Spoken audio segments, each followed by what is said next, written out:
This episode of An Unexpected Podcast is brought to you by WM Wolf. Thank you.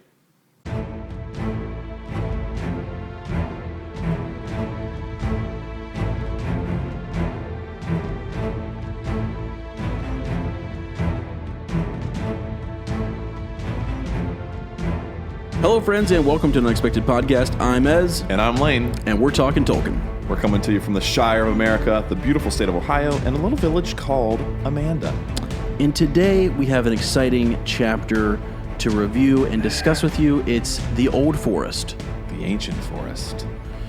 The granddaddy of forests. The granddaddy of them all, yeah. It's old, it's grumpy, and I can't wait to dive into it. As if you lived anywhere in Middle Earth, you'd probably pick somewhere else. I could see you in the old forest, man. Oh, I like forest, actually. I envisioned like building my house, and I honestly envisioned like building it in a forest. Can I tell you? That's no joke. That's some of my strongest memories with you are tied to Honey Run Falls, or Warrior Falls, as we call it. Gosh, yeah, you're right. That is wilderness, doggy. When I think of you, right, even though you live in Lewis Center, I envision you out in the hills. Yeah, you're right. You're right. Amongst the trees and the willows. I love a good willow tree. A good willow tree is... I have a couple stories about willow trees later, too, that I want to get into. Oh. Yeah, I'm serious. Sounds promising. Some good stuff. So, not very erect trees, but kind of slouchy. They're slouchy, yeah. They're sleepy. That's okay, though. It is. Fitting for this chapter. It is. It is. Before we jump into our quick counsel session here, guys, we just want to thank our patrons. We appreciate them supporting us. So we had a new little plug there at the beginning just to kind of, each month we're going to kind of give a shout out, and the show is brought to you, essentially by them. We don't do ads and things like that. So it's just really, we might promote other podcasts, but we're not selling a product and what have you here. We love promoting you guys. We do. Honestly. We absolutely do. Yeah. So anyways, just want to thank, that was our, WM Wolf is actually our first patron. So we wanted to say huge shout out and thanks there. We also have Jeff Wade, Megan Howard, Peter Donovan. And I just saw Peter Donovan of Chicago. So that's Lane's buddy. James, help me out here. Aquilina? Sounds right to me. Aquilina. Todd Y, Anthony, and Jasmine Murfeld. Murfeld? Yeah. Yeah. So Pete Donovan is my uncle, essentially. Okay. I mean, he has been an uncle to me my entire life. That's awesome. He is old friend from Chicago. The Donovans we love, we are family. That's sweet. I did not know. It's so funny because I did not know until like 15 seconds ago that Pete is a patron. Yeah. I love that. I mean, I love all you patrons, obviously, but I know Pete very, very, very closely. Yeah, special shout out. I mean, that's awesome. Yeah. Also, I'll note here too, because I don't count myself in the list. When you create the account, I'm like the 9th member, so we're actually one shy. We're actually one shy of a fellowship. Who will be that last one to answer the call? Guys, it's gonna. I mean, we'll know who fills the last spot. So right. When are we going?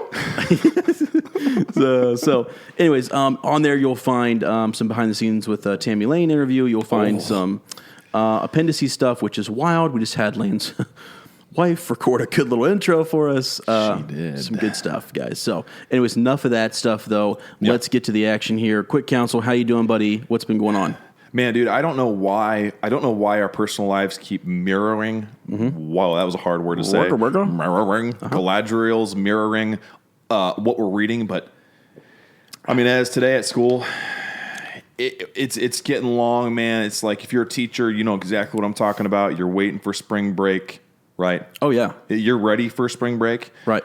Dude, when you're so tired and you have out-of-body experiences where you're like, wow, I don't remember that day. I was on autopilot because my brain was mush, kind of a thing. Yeah, that's how I felt today, and I was like, don't know how I'm gonna make it. Right. I feel like I'm surrounded by some willows, and there's some weird stuff in the air, and I just want to go to bed. Right. So I'm tired, but we're currently sipping on some strong coffee. Some strong coffee. As he said, I was like, I want some coffee. As you want some? And he goes, yeah, give me a little bit. So I made some espresso and put it in there too, and we're wired for sound now. I mean, I'm wired. We will be up till 3 tonight. 3 a.m. Oh, my gosh. Just pointless appendices for months on end. Yeah. How are you doing, brother? I'm doing well, man. I'm really glad we did the poll for the food. Yeah. I did not want moist Chinese. No, okay, and see, here's the thing. I don't want people to think that we don't like Chinese. No, absolutely not. We love Chinese. But guys, you got to understand, and I think most of you know this, and that's why you helped us out. You voted for some pizza. That level of Chinese, that's once every 6 months. I don't know if you can do that before a podcast too. That was not a good idea. I felt terrible last time. I know. I mean, that and You the cherry smelled awful Coke too. I blame you for that. I blame you for the sniffing. Don't forget the sniffing. That's right. But yeah, they threw us a bone there. I was really hoping they were going to say. I thought most people would vote Chinese just because it would be funny. Right. The fact that we put moist in the poll though drove a lot of people away. Same here. Yeah, I'm really glad. That was a good move. I actually had a chance to get some of the with the deep dish Chicago style pizza. Yes, you did. We've got a Chicago theme going here. I think it was. Yeah. Oh. Who is our friend that is obsessed with Tom Bombadil? Richard George. George made a comment about Chicago deep dish. Yeah, you're right. You're right. He did. Yes. And I think that kind of planted a seed. And we started talking about it. We got Peter Donovan as a patron who is Chicago Evergreen Park. He won't even say Chicago. That's Evergreen Park, born and raised, the man. And we have a Giordano's in Columbus, and Ez came to the rescue. Yeah, I was actually just talking to the secretary, talking about what to get, and they mentioned it today, and I was like, obviously I need to try it. Seriously? That's where that came from? Yeah, we were talking. I showed them because one or two of them, I think, listened to the, podcast. The Providence of the Valar, man? Is that what that is? Yeah, pretty much is. That's what happened today. I saw it in real life. So anyways, that was cool. I mean, so we got a lot of leftovers. We're going to be chowing down on that. So I was excited. I've never had it, guys, and it's delicious. A lot of cheese. We actually recorded your first moments. You did. Of consuming Chicago deep dish pizza. Right. It's something else, guys. Yeah. I mean, I live 5 minutes from it, so it's a problem. You're kidding me? No, I live 5 minutes away, and it was brand new. I just didn't know about it. There's only one reason I would move away from Amanda, and it would be to be closer to Chicago pizza. Yeah, well, just come over and hang out. We'll get you some. I guess we could do that. Yeah, we could. We're not that far away, right? So yeah, anything else? I mean, going on with you? Lots of stuff, but how much do we want to, Right. No, here we go. So you had mentioned something earlier about how just your day had felt like you were in the old forest. If you have kids, or like Lane said, if you're a teacher or what have you, it's like we're trying to go north, and they just keep pushing us south. That's brilliant. You know what I'm saying? Like, seriously. We're drawn back to the water. There's just no way. Yeah, I'm like... Into that Dingle Valley. Right. We're trying to herd them this way. With all the berries. Like, no, we're not going that way. Absolutely. So, and I kind of feel myself pulled that way, too. Like, I want to... there's things I want to get done. And I can't make it to the East Road, man. I can't. I'm just drawn back to the Withywindle.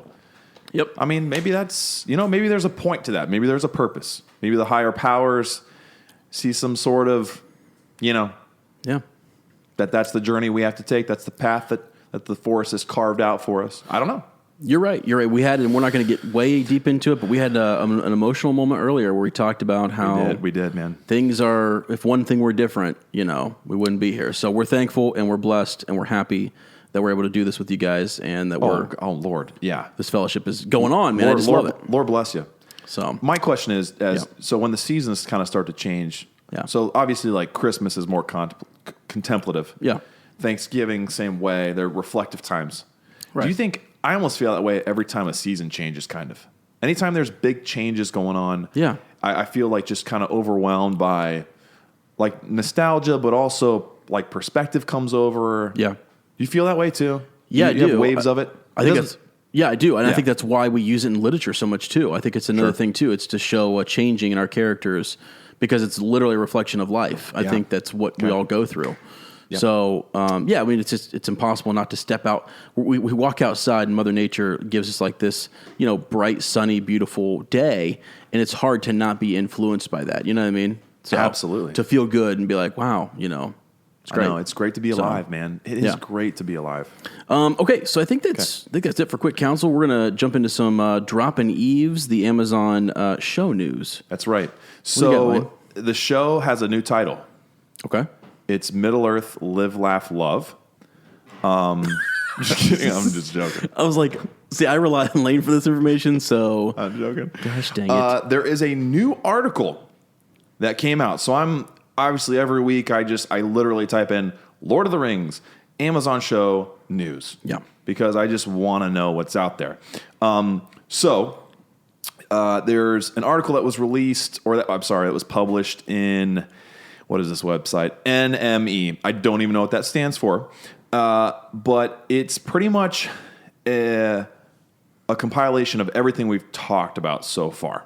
Okay? It talks about just the gist of what the show is going to be about. There are some new kind of nuggets that we haven't talked about and I hadn't seen before. So I'm just going to go through and scan through and read some of that stuff. So obviously it talks about how many series there's going to be. There'll be multiple. Talked about how much it costs. Talks about who won the bidding war for the rights. Mm-hmm. Talks about Ian McKellen, that little nugget we had where he dropped and said on the Graham Norton show said, "Hey, I'm not too old to play Gandalf. I'm down to return DTR." Mm-hmm. But then there was some cool stuff here. Oh, we also got John Rhys Davies saying it's not about doing it better, it's about making more money. That's all. If they think they can make more money, then they will. Okay. So obviously John also, and there was a conspiracy we kind of hashed out last week. Very very speculative, but just thinking some of the things we'd heard and all the reboots that happen all the time. Is this a reboot? Is it going to be a TV show version of this trilogy that we love and hold dearly? So no one's crucified me on my opinion yet, which is cool. Right. I'd say I don't want it, but I'd be open to it. But that comment from Davies, doesn't that make you think that they are leaning that way and that those people, Tammy said the same thing. Yeah. And you guys, this is exclusive stuff here, guys. Mm-hmm. Okay. Tammy tipped us off big time. It was her gut. That was her gut feeling. I love her. But, so anyways, it was just kind of interesting. I think, I think more and more, I personally would like to see something different, but will I watch a remake or whatever? Yeah, I will. And I'll love it. But I mean, So, and there's some more that kind of makes us think that. I don't know. It's very interesting. So obviously we remember John Rhys Davies saying that he's very, why touch it? And I agree to that. I agree with that. I mean, it's like, you can't top those movies. They're the best. They're the best. Andy Serkis was also approached about it, and I think people are just obviously in the media going to all these actors who are big time in the films and saying, "Are you going to come back as your character?" Right. He was approached about returning as Gollum in the TV series, and he said, "It sounds incredible, but I don't see myself being any part of it." He then added, "I think it's a completely fresh, new approach to it all, so I don't think I'd imagine myself to be anywhere near it, really." So that's interesting, dude. I really respect that. Yeah. Because especially, you look at all the characters. Obviously, you look at what Andy Serkis did. Not only was it a feat of acting, physically acting, but also voice acting. Oh yeah, for creation of a digital character. It pioneered a lot of the mocap stuff that's used now. Yep. And he's become like this motion capture / actor expert. He has. And inspired a lot of, from Last Jedi. Yeah, from Snoke. Stuff he did with Snoke. Yeah. And he's done that with Caesar, with Planet of the Apes stuff. Just King Kong. He was King Kong in the films. Yeah. So, anyway, for him to be able to be like, if Gollum does appear again, it should be somebody else. Mm-hmm. That speaks so much, and I've always loved Andy Serkis, but that speaks so much into his character. That's massive, dude. Yeah. But I kind of agree with him. If it is someone else's vision, you almost kind of have to go clean slate. This is my interpretation of Gandalf. Right. This is my interpretation of Gollum. Yeah, I wouldn't want to see, Andy not take that role, you know what I mean, and then have another actor kind of come in and play their character. You know what I mean? Yeah. If they're not all going to come back and do it, then exactly. You don't want a piecemeal thing. Right. No, yeah. I agree. So that was his kind of 2 cents. Also, Sean Astin was talking about possibly. It says here it was more positive about the prospect of reprising his role as Samwise Gamgee. Wow. So maybe Sean is DTR too. Sean, we'd love to talk to you. Love to get you on the phone or meet you at a convention or something. Hit us up, Sean. Hit us up, Sean. We're ready. We're ready for it. He said, I've been saying for 15 years, ... maybe like 12 years after The Lord of the Rings came out, that it would get remade. Seriously. This is a quote. And people always said, oh no, it'll never get remade. It's a classic. They could never top it. And I'm like, no, it'll get remade. It's a massive story. The characters are so beloved. So this is like 3 people now, maybe 4 actually, who are kind of implying that that's the consensus, that it's going to be. Okay, I don't know. That's all he said. All right. He also went on to say, this was very interesting, I thought. He said, what would it be like to be included in the future series plot? He said, the Mines of Moria are referred to a lot in The Lord of the Rings, and I guess in the Hobbit trilogy you spend a little bit of time in them, but the culture of the dwarves in the mine, I would love to see like 5 hours of that. That is what this show could do, though. You're right. The show could, and I know the knee-jerk reaction is, don't touch the movies, let's go to a new place, let's go to a new time. Mm-hmm. Yeah. But the cool thing that this show could do is it could allow for that depth. Yeah, it could allow for that exploration. It could allow for Tom Bombadil in the Old Forest to breathe. I don't know. Well, so he's kind of commenting. What he's kind of saying there is, you basically kind of tell the tale, of what happened in Moria, the awakening of the Balrog and all that good stuff. I mean, that is going on. We never really get to we see the aftermath. Right. But we could, at the same time, while we know these events are going on in the Shire or elsewhere, we could see what was happening there. Sure. Balin going back and, Sure. Yeah, a different perspective in the same time period. Yeah. Which would also be cool, too. So it almost could even work with the movies to fill in gaps. Mm-hmm. Yeah, I like that, too. So there's a big section about what the plot will be about. We know the series will be a prequel to the Lord of the Rings films, so that means anything prior to Bilbo handing over the ring to Frodo, which we've said, but then we also have this conflicting information. It's just really crazy because anything goes at this point, which is a lot of fun. No, it's great. You can literally throw out any idea, and it's as valid as any other idea. Right. So it's unlikely that Amazon will decide to invent new non-canon characters, and we talked about that. They got to start with something familiar. Mm-hmm. Right. They needed to anchor us into something that we know. Otherwise, we might be kind of lost. Or you won't hook the people who were just into the films necessarily. Yeah, but the crazy thing, what they can do is these elves have lived for so long and through so many ages that you could latch on to one of them and build around that character. Absolutely. If you wanted to, if you had to make up a character, there are plenty of characters to dive into. So the point is that they can do that if they want to, but they need that cornerstone. They need someone to build around. So some of the ideas they're throwing out here is, they could tell a story of a young Aragorn. Right. He's 87 in Fellowship of the when the journey to destroy the ring is begun. He's 87 years old. So they also bring up the plot of the children of Húrin or Beren and Luthien. They could be a good starting point. Could be because they have ties to like what we're experiencing in the Lord of the Rings. Mm-hmm. They also brought up the really popular video game Shadow of Mordor. Right. Which those characters are, oh my gosh, I actually don't know. Dude, I would have to check on that. I've played a little bit of that game. I have the game, and I don't know. I don't know if they're... Okay, because I'm sorry, I don't know all the lineage and all the backstory of everybody. Mm-hmm. We're going to have to look and see if those are invented characters or if they're real. So we'll do that. It's just real quick. It says it's set between The Hobbit and Lord of the Rings. It follows a ranger. Right. Talion? Yeah. I think they're invented. Yeah, okay. I think they are. Celebrimbor might be real. I honestly don't know. Yeah, he's killed by Lord Sauron, returns to Mordor, resurrected, etc. Yada, yada, yada. So whatever. So, if they're made up or if they're real, whatever. Yeah. And that's the other thing you could do. I mean, in The Hobbit, there were characters that were created. So anyway, this article pretty much just kind of summarizes what we've discussed so far. We could even put the link on the website or on our Facebook page. Sure. And you could check that out. There you go. So there's some new nuggets there.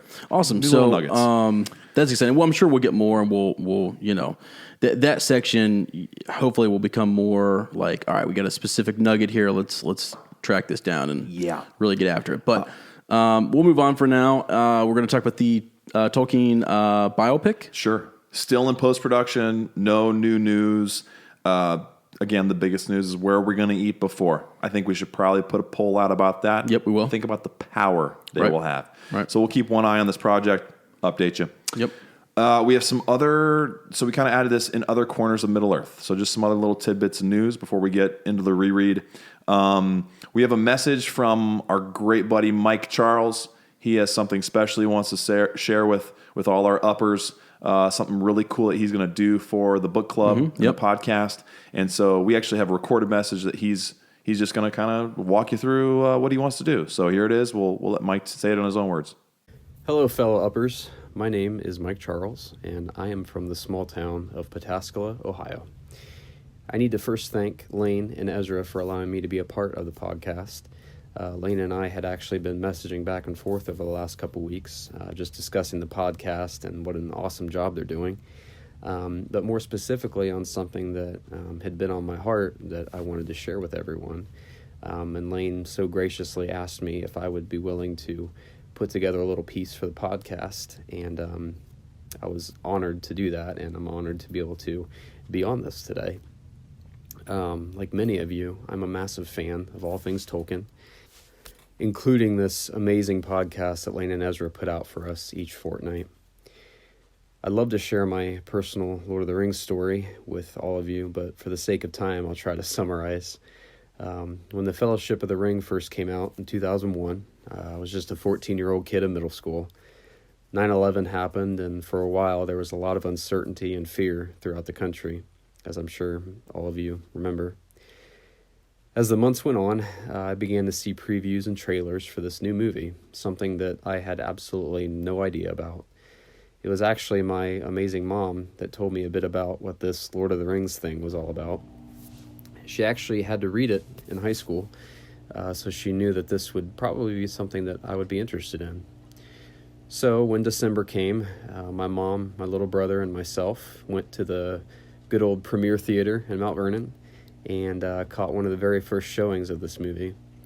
As I sat down in my chair, I had absolutely no idea what I was getting myself into.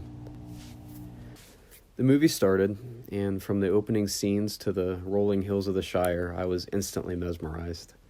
All of the post-9/11 fears of the outside world seemed to just melt away as I was introduced to this brand new world of Middle-earth.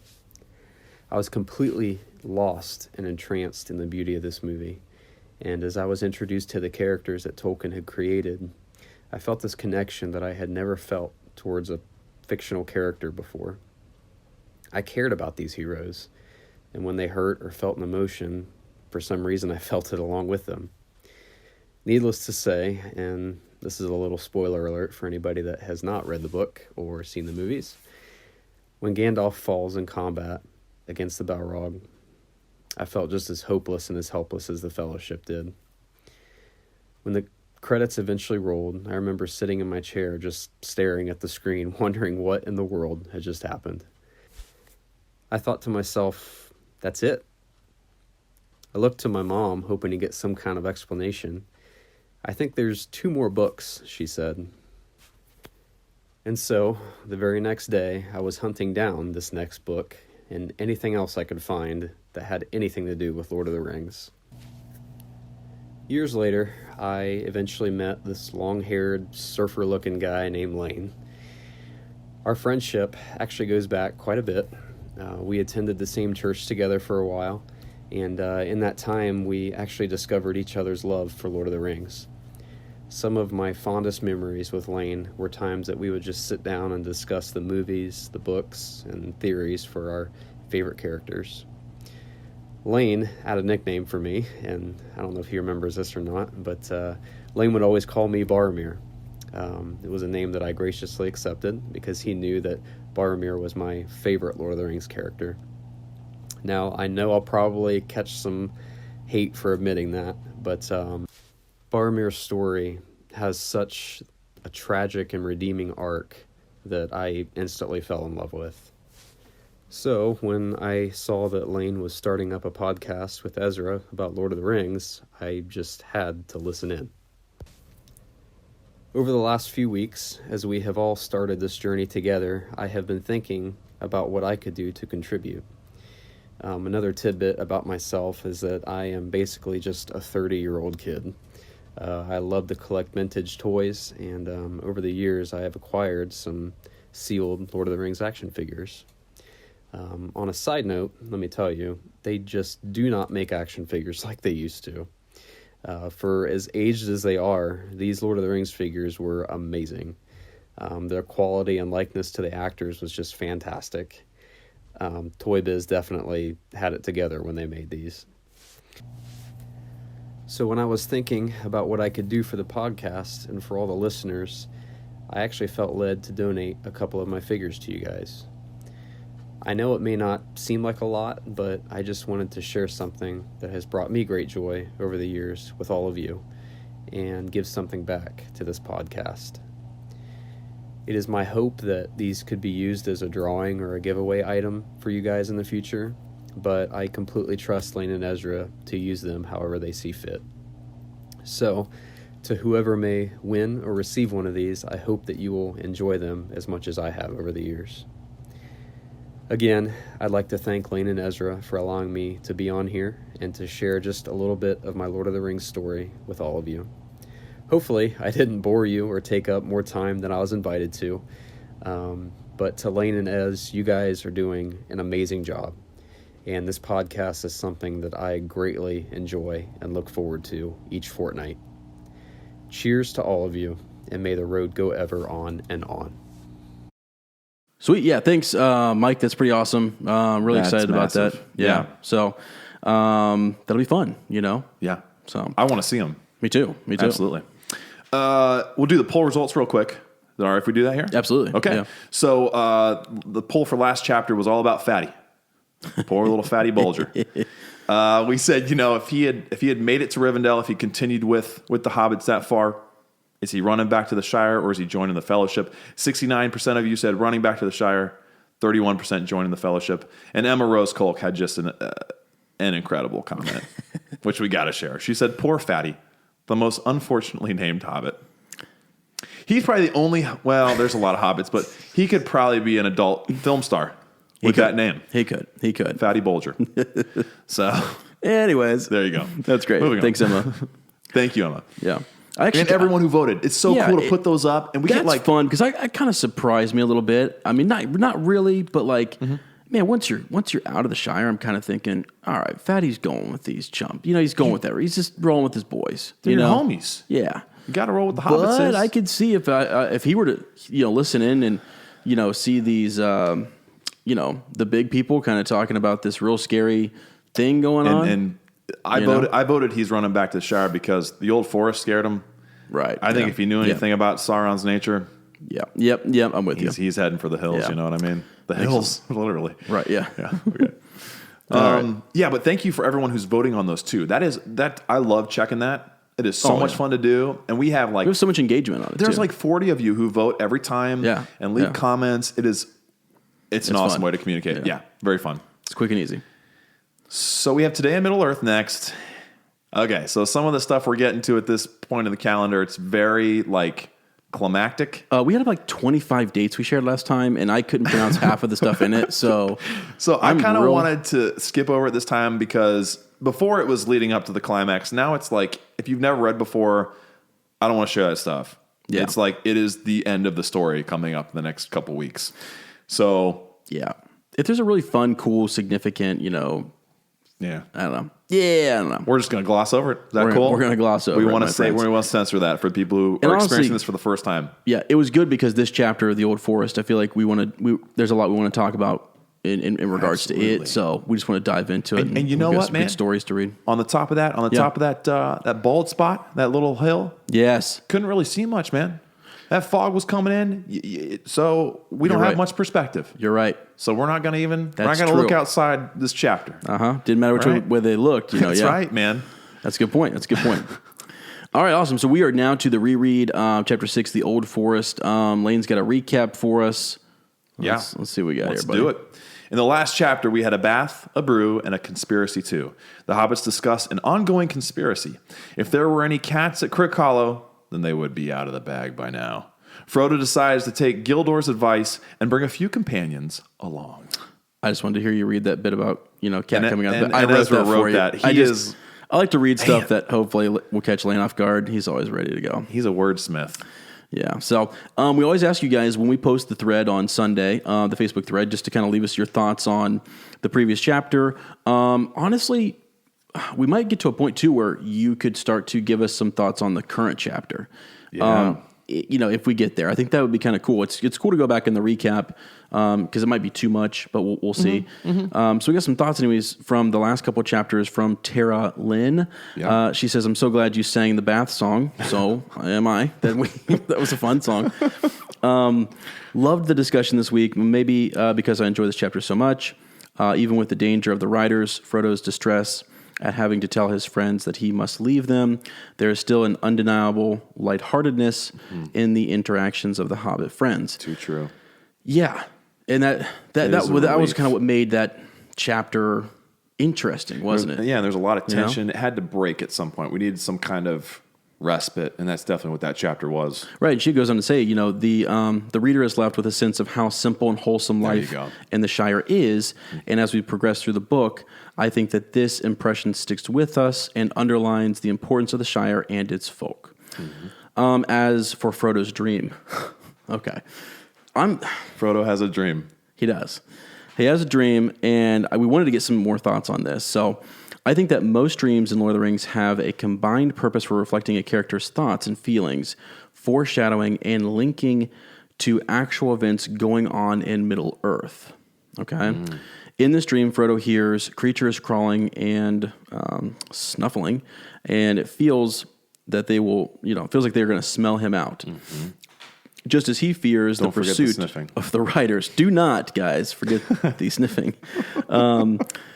Then the scene changes, and he is drawn to a white tower from which he can view the sea.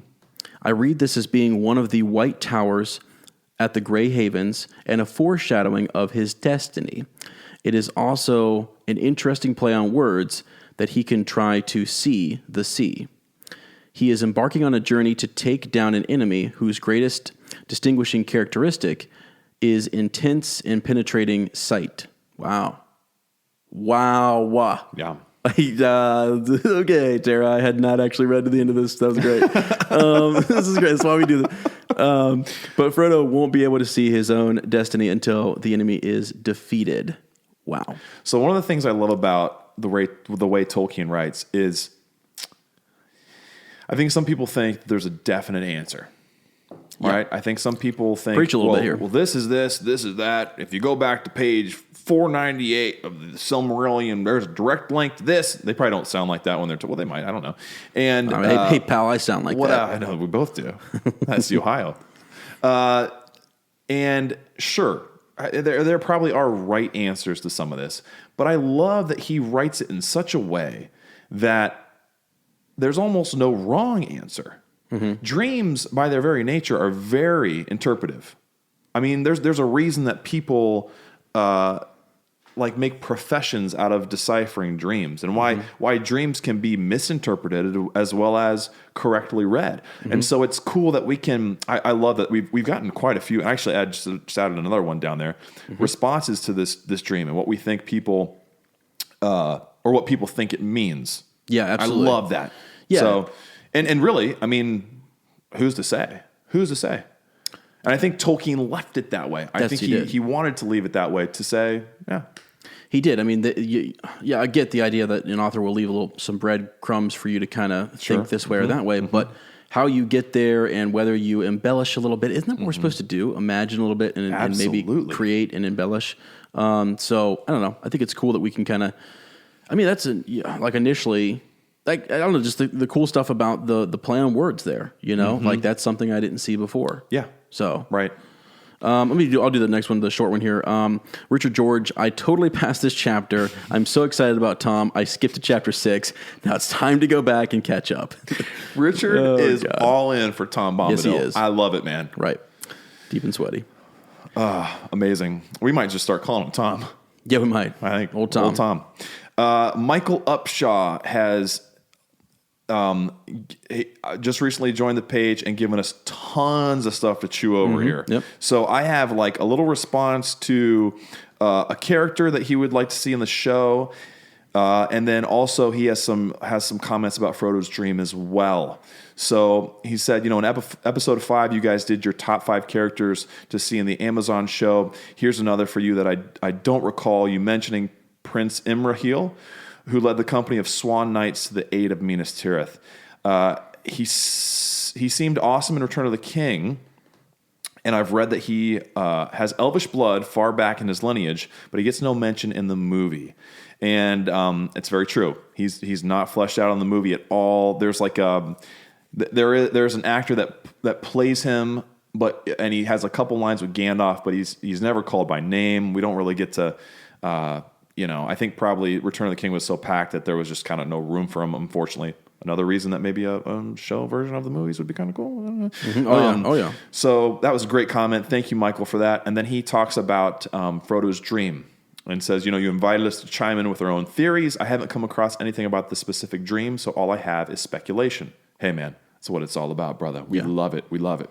The sound and smell of the sea, in addition to Frodo's desire to climb the tower, represent the yearning that the gods, I use the term loosely, referring to LOTR and or the LOTR and or the Maiar, placed in Frodo's heart to reach the Undying Lands. The tower itself could represent one of several physical towers in the Undying Lands, or perhaps simply symbolize a beacon of beauty and hope that is associated with the Undying Lands. Yeah. Beautiful. Yep. The tower is in stark contrast with the wasteland that Frodo finds himself standing in, which represents Middle-earth.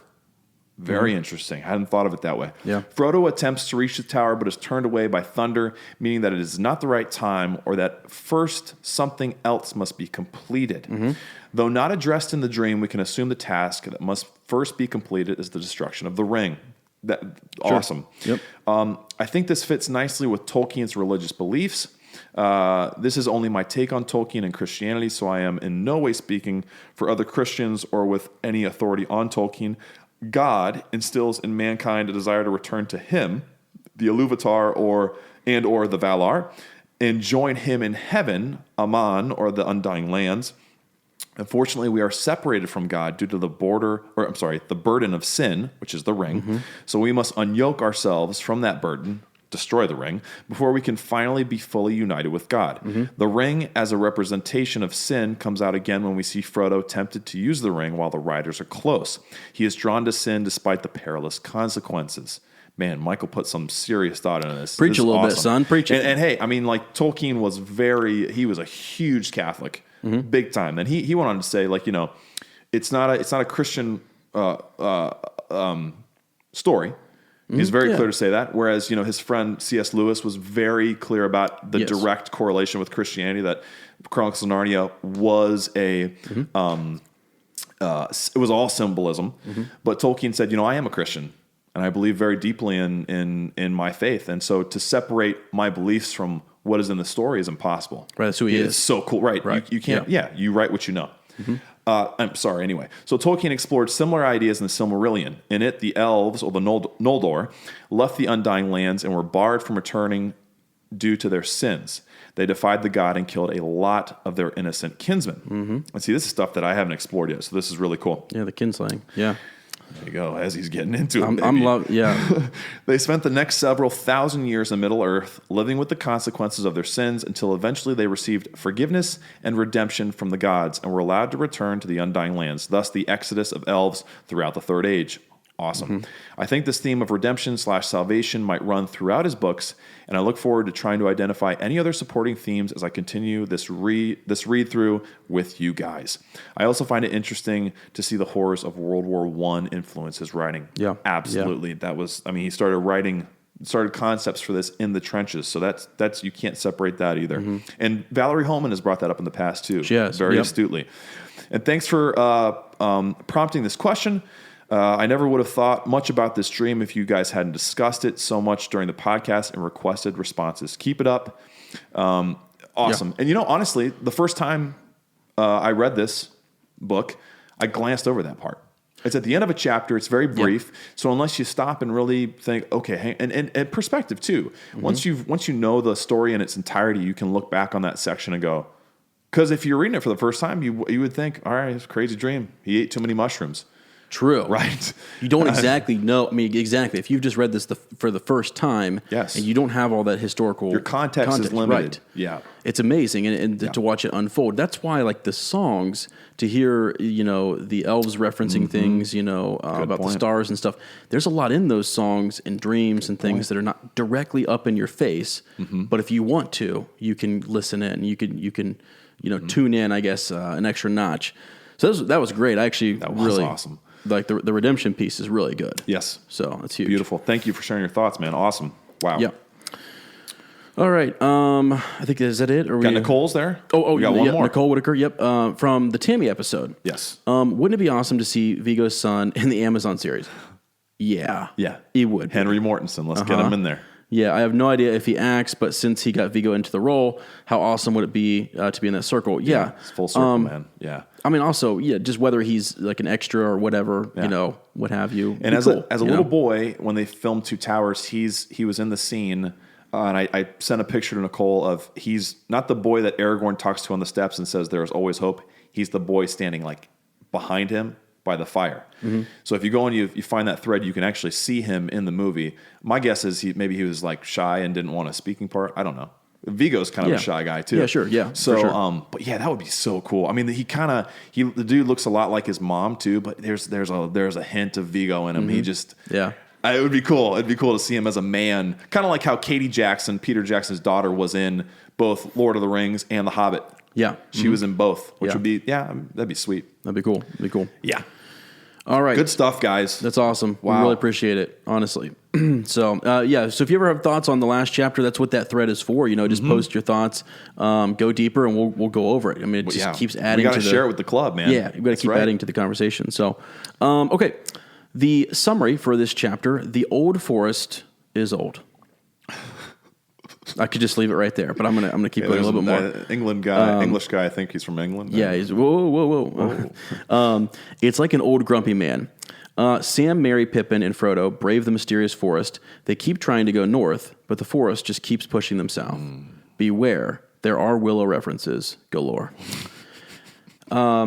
That's all I really want to say about it because I just want to dive in. The rest of it's, we got to fill up the corners, man. We do. We have to. So let's dive in there, fill up those corners. Let's go over the segments. We broke this down into leaving the Shire. Mm-hmm. All right. The foreboding forest. Mm-hmm. And, oh boy, we got some notes here, don't we? We got plenty of notes. Lord have mercy. This is our longest, I think, outline, isn't it? Yeah, good Lord. Sorry. A willow tree, a plea, and old Tom B. Leave it to Lane to come up with something ridiculous. Okay. Ridiculous. So those are our three headings. All right, let's dive into leaving the Shire. Yeah. Take it away. We're up early, aren't we? We are. Up early, and as you pointed something out I did not even catch. You liked it? You gotta read that, man. So, first of all, it's very subtle, but they say, they're talking about who's up. He's trying to wake up Frodo. Mary's trying to, get him up. He's got the candle in hand, and he says, "Hey," he goes, "Even Pippin's up, all right? Even Pippin's up." And then he says, "Wake that slabbered fatty." I mean, they just remind me of my friends. Yeah. You know what I mean? Always ragging on each other. Yeah. I feel like they would that would be something that would be said about me. Absolutely. Absolutely. So, you're always taking those naps. I do it via text. Oh, how was that nap, guys? You do. Good Lord. I need it. I'm sure you do.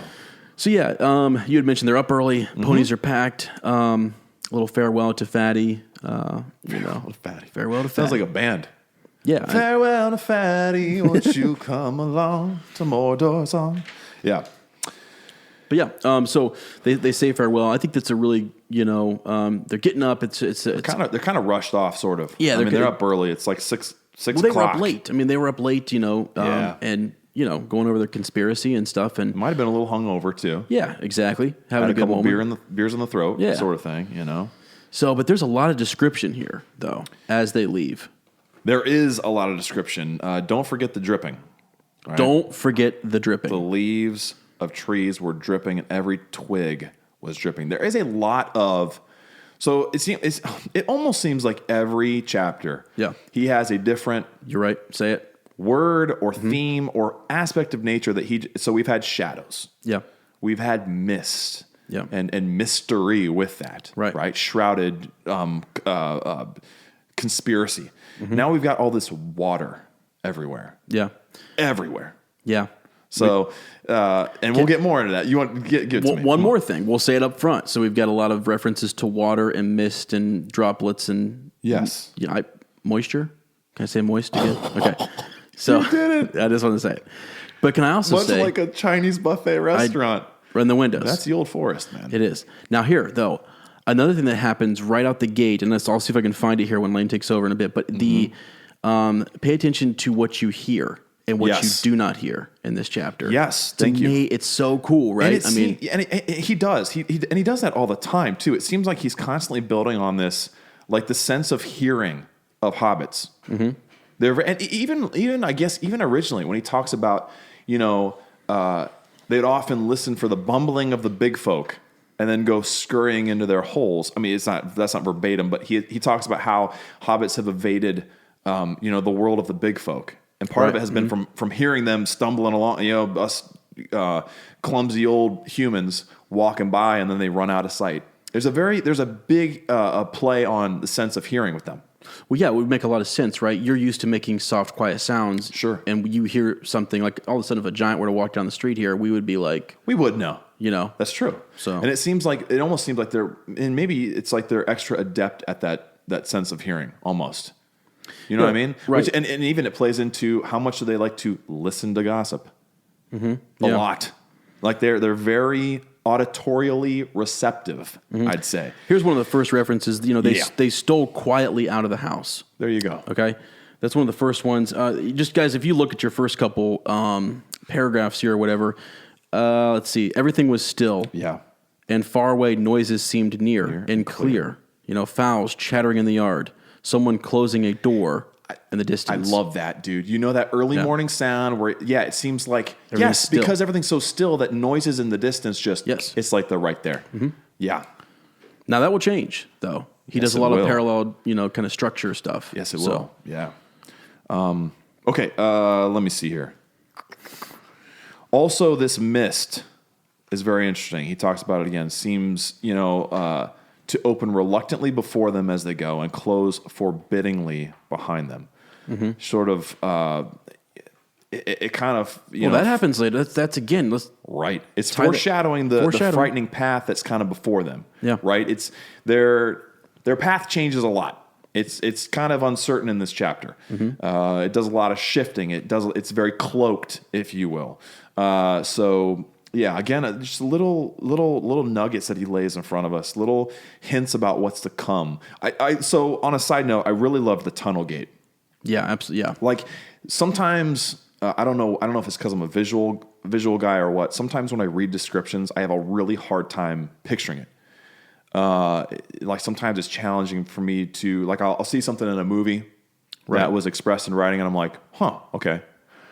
Oh yeah, that's what that would look like. That makes sense. And when you go back and read it, you're like, okay, that's where they got this. I get why they did that. Yeah. So, but this was actually he broke it down for even me to understand. Right. Yeah, I really could envision this tunnel gate kind of going steeply down, walled in brick, and then approaching it, running parallel, and then cutting underneath, and then coming through the other side. And just the idea of I envisioned the gate. Last chapter, I envisioned just a gate in the hedge, but it's cool how this tunnel runs down. It's almost like this.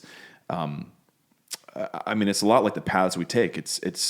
I would imagine it would be hidden at first because it descends like that, but then once you find it, it leads you. And I don't know. It would be such a cool visual to see. I would love to see an artist's rendition. I looked and I couldn't find a whole lot of stuff. So I'd love to. Figure that out. I mean, it just seems fascinating to me. Yeah, I think you need to draw it for us. I might have to. I really do. I might have to do that. Spend a couple months. I think so. There we go. Yeah. So yeah, that is a neat little reference again. Hobbits going under the ground, right? Of course, they would. Of course, a gate under a hedge. It wouldn't go through it. It'd go under. Yeah. Yeah. Absolutely. Now, this is also we're getting into the moment where we will last. Well, we hear more about Fatty later in the book, but. Yeah. This is the last that we'll see of him for a long, long time. Yeah. And so this is a good little goodbye here. He says, "Goodbye, Frodo. I wish you were not going into the forest. I only hope you will not need rescuing before the day is out. But good luck to you today and every day." Again, a little foreshadowing there. Yep. And then Frodo answers, "If there are no worse things ahead than the old forest, I shall be lucky," said Frodo. "Tell Gandalf to hurry along the east road. We shall soon be back on it and going as fast as we can. Goodbye," they cried. And then they rode under the slope and disappeared from Fredegar's sight into the tunnel. Dude, and the irony of that statement too. Yeah. If the old forest is the worst thing we have to come across, we'll be lucky. Yeah. It's like, whoa, dude. Yeah, I know. If only Frodo knew. I know. And maybe he does know, and maybe he's just saying that as like a reassuring thing to him. You know? Maybe he does know deep down, like, well, I mean, obviously he has extensive knowledge of the world around him, right? More so than his companions. Yeah. Right. Yeah. So, anyways, that's a good little goodbye there. And see you, boy, if they only knew too, and we find this out later. I believe it's in the Council of Elrond. It's later.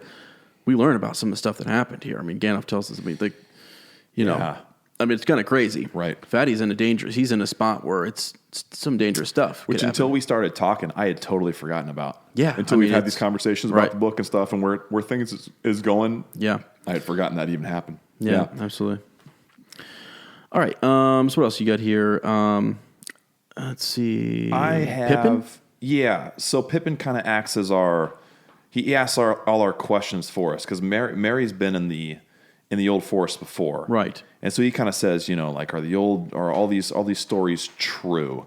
He's asking us, he's asking the questions for us, and Mary does some answering. He says, if you mean the old bogey stories, Fatty's nurses used to tell him about goblins and wolves and things of that sort, I should say no. At any rate, I don't believe them. But the forest is queer. Everything in it is very much more alive, more aware of what is going on, so to speak, than the things of the Shire. And the trees do not like strangers. Yeah. Don't like strangers. And I should say, especially after that bonfire, not real fond of hobbits. No, why would you be? Exactly. I mean, I'd be a little grumpy about it. And that's kind of cool how he brought that up. There's this like history. There's this history between the trees of the old forest and the hobbits. Kind of bad blood, as Taylor Swift would say. I mean, I think he's describing it as, she would. He describes it like they had crept up. They're almost like coming over the hedge. Yeah. It's almost like they were pissed that the hedge was built. Exactly. Right? And it was like, oh, hold on a second here, folk. I mean, exactly. We'll push as far, and as wide as we want to. Wait, is this when we learned about the bonfire? Or do we get that last chapter? No. We're going to get that here in a little bit. Okay, sorry. Yep, I love that part. Yeah. Oh, yeah, that's right. Oh, that's God, right. Yeah. Sorry, man. I thought that was last chapter. No, that's okay. We're going to get that here in just a little bit. This is something I would love to see on screen. Yes. I would love to see this on a TV show or something. This is like an epic... Because, okay, dude, when I envision, creatures fighting trees, I think of the movies. I think of the orcs and Isengard. And I think those jerks hurting the trees. Who ended up battling the Hjorns and the trees of the old forest? Our beloved hobbits. Mm-hmm. Yep. You'd never expect that, man. Right. I'm sorry. Go ahead. Take it away, Ez. No. I mean, you're right. He starts to... Mary's kind of, just taking us through this bit here. He's talking about the things they might encounter in the forest and how, the pathways move. Yes, that's right. And how eventually they find a path that's cut pretty clear. And there's a reason why they are forced to take this path. Mm-hmm. Whether that's a good thing or not, I mean, it ends up being a good thing. Ultimately, right. What was the intention of the forest in leading them down that path? Right. And my almost, question. Yeah, and it's almost, well, not almost, like there were two forces at work, it seems like. Mm-hmm. Right? Maybe one that was more, not evil, but a little more hostile. And then another force, obviously for good, that we'll find out about. Yeah. Yeah, and I think, maybe we're into the next segment already, which is just describing the forest here, which is fine. Yes. Do you want to do that a little bit? Yeah, because here's the thing, they're talking about how like the trees will do things like stick a root out or drop a branch. And so Pippin has all these like kind of like build up, well, yeah, like Mary says, bogey stories, right? Mm-hmm. Monster stories. And Mary's saying it's more subtle than that. But isn't it kind of interesting how Mary just nonchalantly brushes it off, kind of like they're alive? Mm-hmm. I mean, they are alive. Well, and they're I guess alive. And he's a Bucklander, right? So to him, it might not be so weird. Of course, the trees are alive. Wouldn't you like to know sort of what Sam was thinking? Oh, dude! In this moment, Sam was peeing himself. Yeah, I mean, he had to have been. Like, wait a second, hold on. These trees are dropping branches and sticking out roots. It's unnatural, Mr. Frodo. That's unnatural. Yeah, there's nothing for it. No, that is my favorite line, by the way. There's nothing for it. Yeah, there's nothing. I think we should use that more in our daily lives. We should. We really should. Instead of saying "screw that," there's nothing for it, man. But hey, get this. I mean, Mary had only been there twice after dark. Dude, and we learn that it's not a place you want to be after dark. Right. And this all happens in one day. Right. Yeah. Right. When they say that, I mean, one of the quotes I had here to start us off was, the trees just watch you. They don't do much during the day. And that's sort of the thing is that, as the night starts to kind of fall, they get a little bit more mischievous maybe. And you think about that too, as obviously. do we all. Yeah, right. Yeah. I mean, we're up talking Tolkien all night. So. That's right. But I think a regular forest isn't a place you want to be at night. Mm-hmm. It's just creepy. Like, we're not going to go out in the woods here and hang out. Right, yeah. Run into some Sasquatch, some rabid raccoons. Not going to, maybe a tree that would knock us over the side of the head. Not a chance. So an old forest where the trees whisper and, they watch you. That's definitely a place you don't want to go at night. Well, and here's something just to make the trees seem a little bit more. I mean, it's just in the way in which Mary says this. In fact, long ago, they attacked the hedge. Yep. They came and planted themselves right by it and leaned over it. But the hobbits came and cut down hundreds of trees and made a great bonfire in the forest and burned all the ground in a long strip east of the hedge. After that, the trees gave up the attack, but they became very unfriendly. Okay? There's still a wide bare space not far inside where the bonfire was made. And I know we had just talked about it, but I think it's sort of this, you have to understand, and I like to think, were they always, like he calls it an attack? Mm-hmm. What was it? I like to talk about the intentions of this perspective. Forest. Yeah. Because if they're, as alive as we know that they are, then, they have these feelings and emotions and stuff. And so, Maybe they didn't want the area of Buckland being cultivated. Well, also, maybe they saw that as... Go ahead. Yeah. Well, because the hedge kind of cuts them off from their water source there too. I wonder if they cut that. Well, it says that they found that bit of land. That strip of land, sure. Right. Okay. But still, maybe they were giving it a rest. Maybe they were moving back and giving it a rest and coming back. I mean, I don't know. But just that's their next biggest water source, right? Besides the Windle. So they do wild things like borders and fences? No, not at all. No. So the Battle of the Hedge, I would love to see that. That'd be awesome. And then even they talk about the area they're going into is called Bonfire Glade. Yeah, because that's where all those trees were burned, and that an interesting kind of allusion to what's to come too of the fire. I mean, obviously trees hate fire, but just how that memory is there. Yes, later on with a certain tree that we meet. So absolutely, pretty awesome. So we kind of get the groundwork laid there that it's a weird place we're going into. The trees are alive, and they don't exactly have a love of hobbits. Mm-hmm. So the kind of feeling we have is we want to get through this old forest as quickly as possible. And we're also, and Frodo brings it up later, we're starting to wonder, okay, we used the forest for cover before. I had this later in my cool connection. I'm going to bring it up now. That's fine. We used the forest before for protection. Right, from the Black Riders. Now it's almost like, is it more dangerous to go into this old forest, or should we or is it more dangerous than the East Road, or not? Like we did use the forest as protection, and now you get into this chapter, and it's almost like you need protection from the forest. Yeah, it's an interesting kind of flip on the head. You're right. We're going from danger into danger. You know what I mean? It's wild. Yeah. I know. It's awesome. I love this chapter, man. I know. They all get better. They do. Are you playing footsie? Yeah, I am. Sorry. God, get out of the way. I kind of liked it. So anyways, you kind of have some notes here that they... You can read. That's fine. Read my notes. Well, I just wanted to kind of get us there to that point where Frodo is looking for the path. He says, you better lead on and find that path.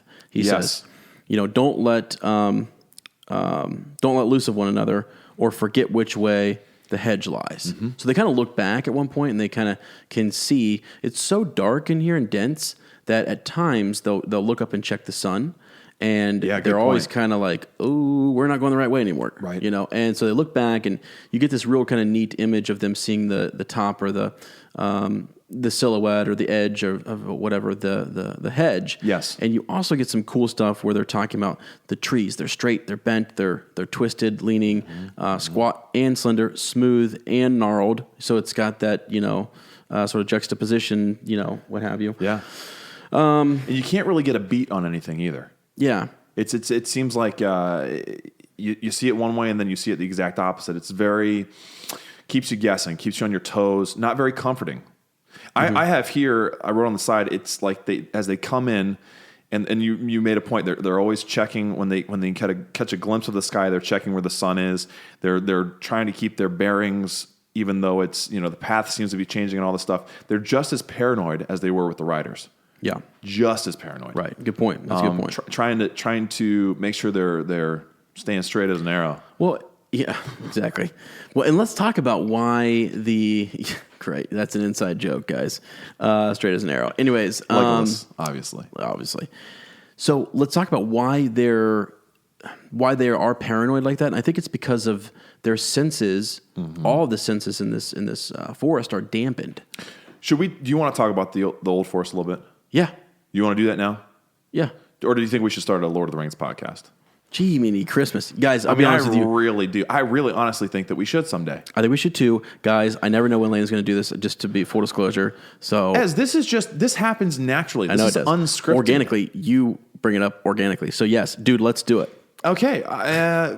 The problem with starting a Lord of the Rings podcast is you have to get the name. It's all in the name, baby. It's a name game. You got to get the name just right. It rhymes with Elmos. Yeah, St. Elros Fire podcast. Right. Why would you give me the one that's difficult to pronounce? St. Elmo's Fire. It'd be a little 80s. I've never seen that movie, but I know it's an 80s film. Okay. Maybe What in the Shire podcast? Yeah, and Come Married Old podcast. Maybe Don't Forget the Sniffing podcast. Oh, Nicole Whitaker would love that name. She would. I bet she'd probably listen then. Do you think? Oh, if we did that one, yeah. What about Elvin Elevensies?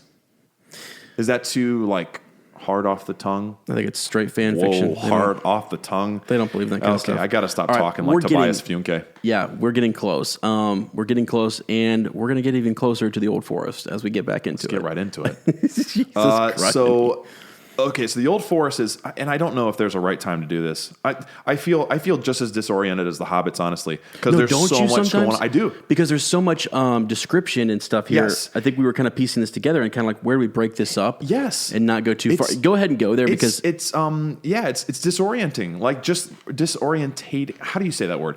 I'm disoriented, just like they would be. Even the air feels different. Yes, right. You know how you go in the forest on maybe a humid day, and just the air you're breathing feels differently, right? Yeah. And even how some woods feel different than other woods. Yes. You know what I'm talking about? Like a pine forest feels very different from a bunch of deciduous trees. Well, it's the type of trees, and that's why I think I brought that part up, that they're both squat and slender, smooth and gnarled. And they're very different. Right. And to say it's an old forest is putting it as simply as you possibly can. So this forest, is some of the few remains of the vast primordial forest which covered most of Eriador before the Second Age, being its northern edge. Okay. What became known as the Old Forest was what survived the deforestation of the Númenóreans. So this is old, original. This is like original growth. What's that called? Ancient growth. We have some very few left in the United States of America that are forests that were here when Native Americans roamed and prior. Old woods. And actually it's funny, this side note, but a lot of weird stuff happens in those forests too. Yeah. There's a lot of stuff that goes on in those forests that people tend to stay out of. Right. In case you didn't know, Lane is a squatcher. Okay. And there's also there's also some lights that people see in forests like that. Yeah, I know. So did you have more to say, or can I jump back into the... I want you to jump back in. Okay, we're already back in, just so you know. So... Oh, I thought we were on top of the bald spot, where we could see a little bit. No more fresh air? No, we're not there. We're not there. So, okay. So anyway, we're basically... What I wanted to mention was the silence that comes back in. Like you had mentioned how old this forest was, which is great. Yes. But the... basically just the muffledness, that we hear... I said before they entered the Old Forest, we had mentioned, you can hear sounds from afar. Now all the sounds are muffled and faint. Every now and then you can hear a drop of water. Yeah. Is interesting, right? So you can hear that just like a little droplet or something. So, wouldn't that be kind of annoying too? Yeah. And almost kind of tormenting. Mm-hmm. I mean, I think of Chinese water torture, right? Which I don't even know if is that a real thing, or is that just like a cliche that we perpetuate? No anyway, I just think of drop. or a leaky sink. It's almost like the Force is trying to drive you mad, man. Yeah. It's trying to make you crazy. Well, it does to the point where Pippin finally lets out a shout. But it wasn't like that. That's how I would. How would you yell? How would I? Okay, here we go. Yell. We're in the old forest. This is my yell. I'm not joking. I want our gut reaction. We're in the old forest. We're stuck. Yeah. We're stuck. Yeah. Curse you, yawns. What? How would you yell? Oh man, I don't. Come on, Ez. No, get into the scene, baby. Come on. If I'm in there, I would probably just give like I kind of would be a lot like Pippin, like oi, oi. Okay, you just know? sort of a calling to no one. Actually, you know what I would probably do? Oi is like hey in British. I know that's why I did it, because that's what he says. But do you know what I'd actually probably say? I'd probably say, "Hello, is anyone there?" That's probably what I would do. Because I'm weird like that, and when it's like spooky and creepy, I'd be like, shh, locks. I'd be like, did you guys hear that? Did you guys hear that? What? So you'd freak people out more? I mean, try to lighten the mood, I guess. Dude. But hey, anyways, so Pippin does, he's like, oi, I'm not going to do anything. Just let me pass. He's talking to the trees. Yeah. And a branch then crashes down, I think, right behind them after he does that. After he yells out. So, and Mary is like, I wouldn't do that, Bo. Right. Don't talk about that. Or don't talk to him. Yeah. So these trees do shift. But the path to it, so they're talking about the Bonfire Glade too. They still haven't really found this. Have they found the path yet? I'm all disoriented. No, they... Okay. He says the trees do shift. There is the Bonfire Glade in front of us, or I hope so, but the path to it seems to have moved away. Yeah. That's a problem.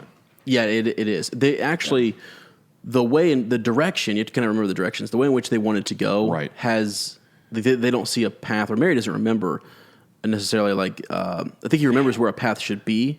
I know, it's kind of, it's disorienting. But they see across the glade, they move through it, and they eventually find like an opening.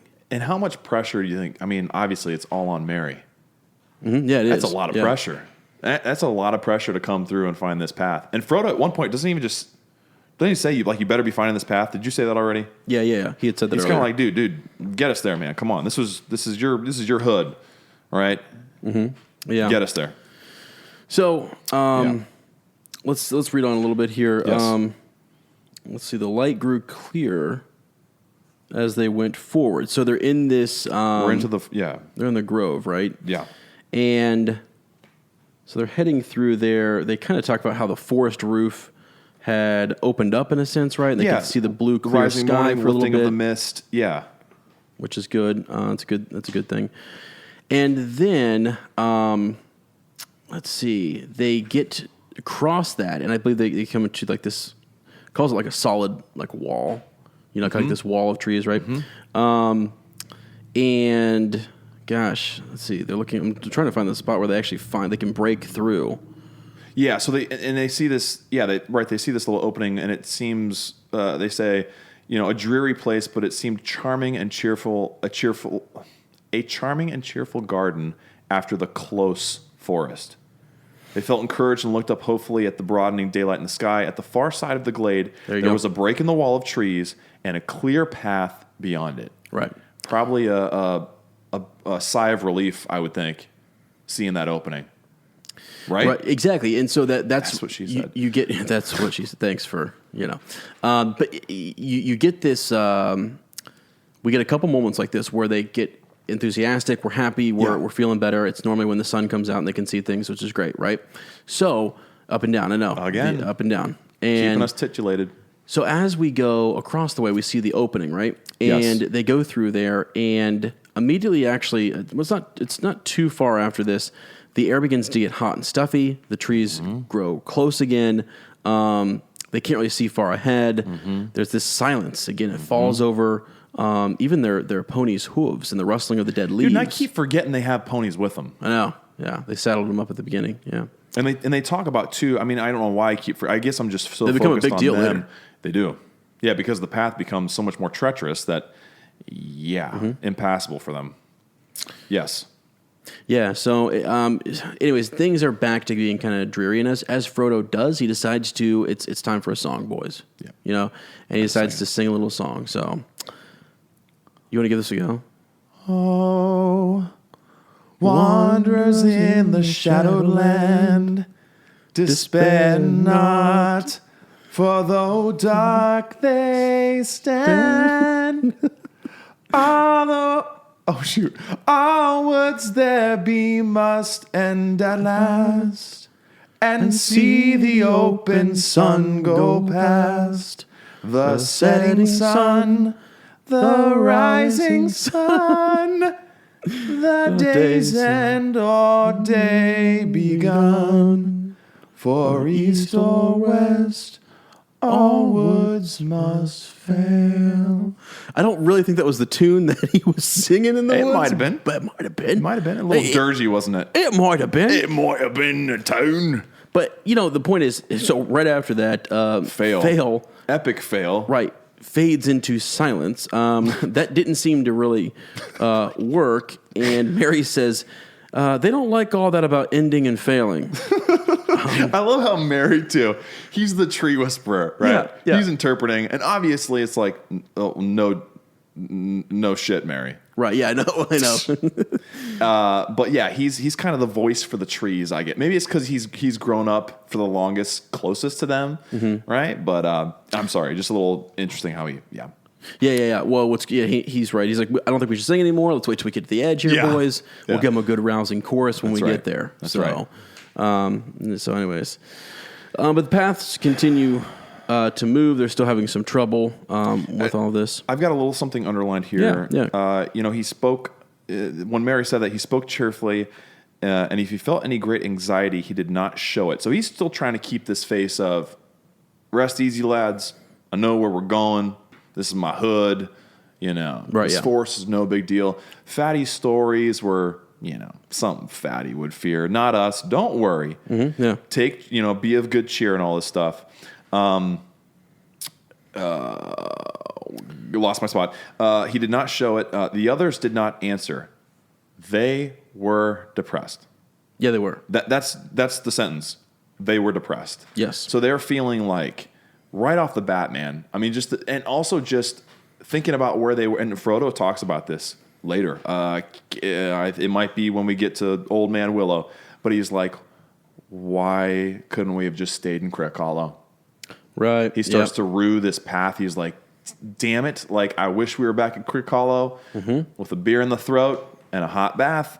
They're feeling very depressed. A heavy weight was settling steadily on Frodo's heart, and he regretted now, with every step forward, that he had ever thought of challenging the menace of the trees. He's regretting this path. Right, he is. So, but just in time, there's this again a new renewed energy. Yes. When they see the green hilltop. Yes. So that's right now.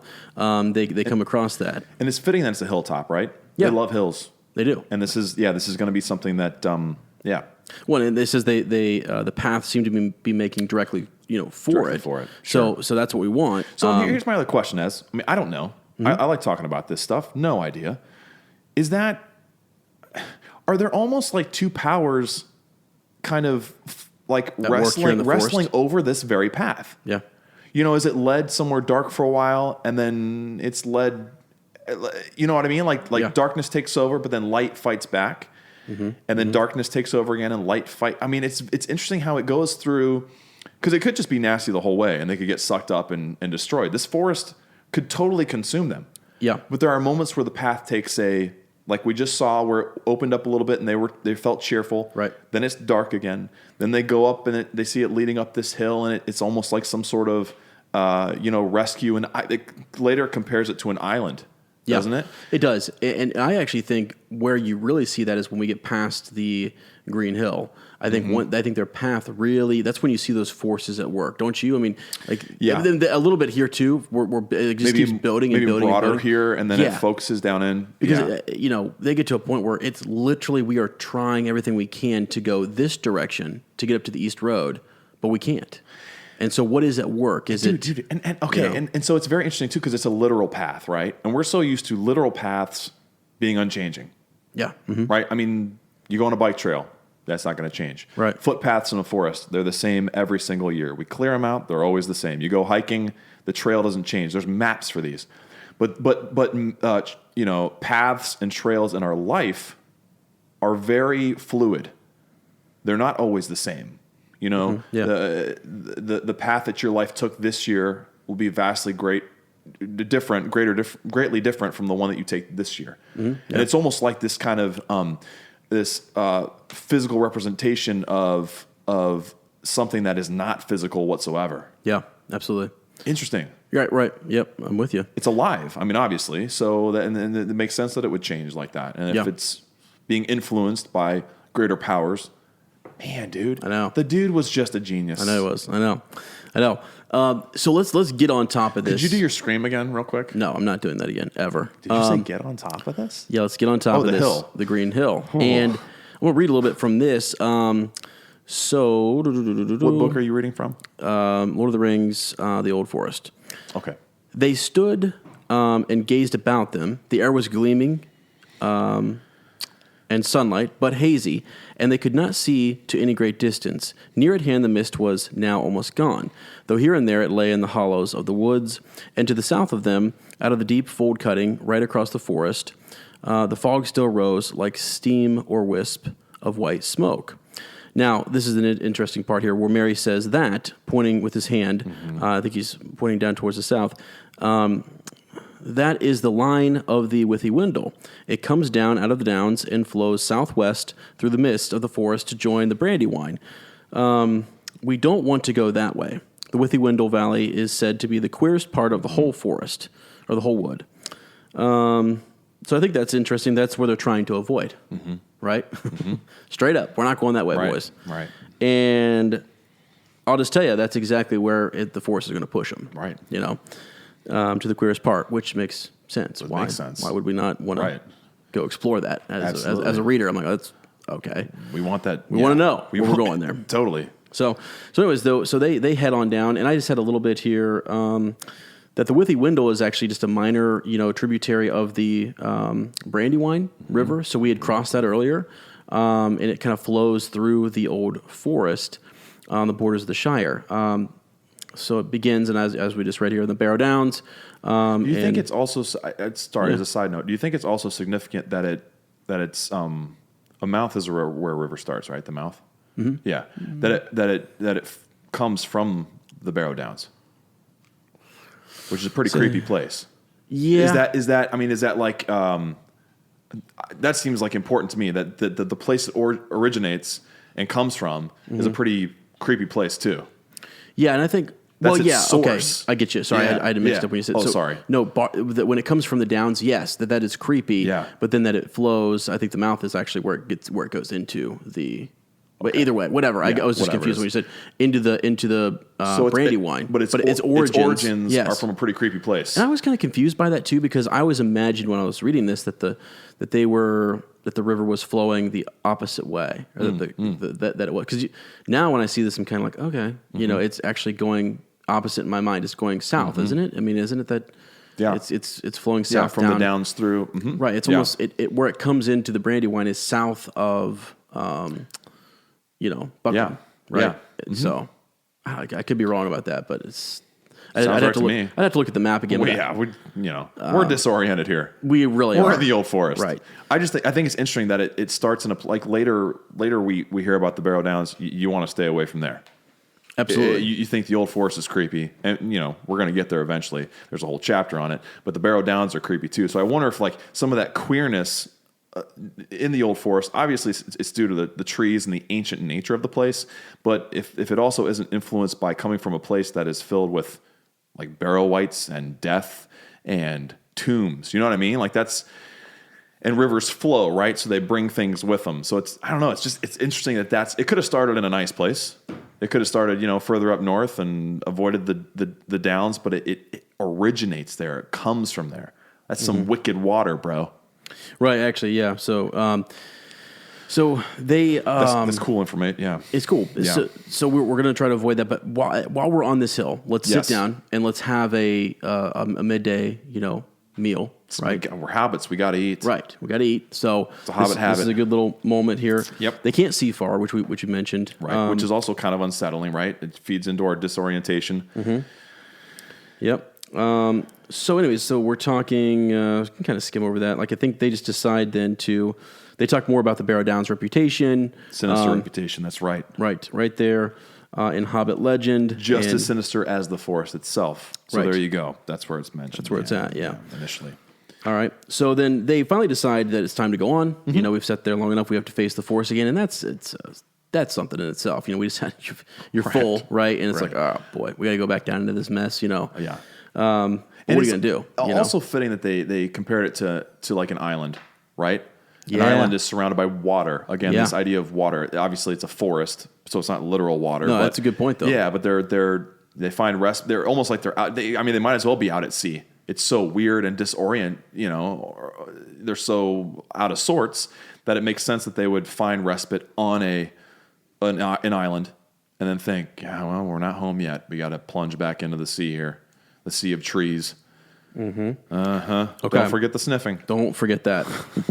So let's see. How do they get off this hilltop? They kind of start to make their way. They just plunge down in, don't they? Yeah, they do. Yeah. And I'll read a little something here where it says that they each time they climbed down, they found the hollow filled with thick, bushes, matted undergrowth, which somehow would not yield to the left. Mm-hmm. And if you imagine the way they're headed down, I think they were headed almost like straight east, and left would be north. Am I wrong about that, or right? Because they wanted to keep going, left and north, right? Right. And they keep getting pushed right and south. Mm-hmm. So, yeah. Yeah. So, yeah, but it only gave way when they turned right. They had some distance. They had to go some distance along the bottom before they could find a way up the further bank. Each time they clattered out of the bank, the trees seemed deeper and darker, and always to the left and upward. It was most difficult to find a way. Right. So that left and upward again, where they want to go, that's the thickest. It's going against the grain. They can't get to where they want to go. And I almost wonder if it's because of where they came off of the hilltop. If there was another path that they could have got into, almost instead of going east like they did off of the hilltop, if they would have went just directly north, almost like up through the forest and then over. Well, and it talks about when they, right when they head off the hilltop, soon it began to descend rapidly, and they guessed that it must actually be heading towards the Withywindle Valley, right? Not at all the direction they wish to take. Mm-hmm. Yeah, exactly. So you're right. Like, it's almost like from their first steps, they almost miscalculated a little bit. Yeah, that's what I mean. Yeah, is that right. Like what you're saying? Sure. Yeah. Because I don't know. Like, I think they just thought, oh, here's a little good spot to go down. Because it talks about one side of that hilltop being really steep. Yes, that's right. And so I think they tried to avoid that, but I thought that was the south, but I could be wrong. I don't know. Anyways. Dude, it's the air in here, man. I know, it's great. It's stuffy. I do like the how he describes too that it oh gosh, they got a glimpse of the sun in an open glade. They seemed unaccountably to have veered eastwards. Mm-hmm. So they don't. It doesn't even make any sense. No, like, it doesn't make any sense why they're being pushed this way. They just are. But they don't have the sun to check each time. Like, that's true. They can't. They go in and out of it. You know, and so yeah, that's true. It's difficult. Man, that would be maddening, wouldn't it? And then you'd also be looking up at the sun and being like, wait, what direction are we facing? Wait, what time of day is it? Mm-hmm. I mean, if you're going by stars, I get that. I mean, I get how you can navigate by the stars. Sun sometimes it's always moving. It's kind of harder. Mm-hmm. And you don't know exactly what time it is. I mean, they're not pulling out their pocket watches. They left those behind on the mantelpiece. You know what I mean? So, yeah, and I think we can kind of skim through some of this piece where they're going. I want to get out of here. Can we get out of here? I do too. Yeah, because here's the line that'll sum up what we're in right now. In the midst of it, there wound a lazy, dark river, brown water bordered with ancient willows, arched over with willows,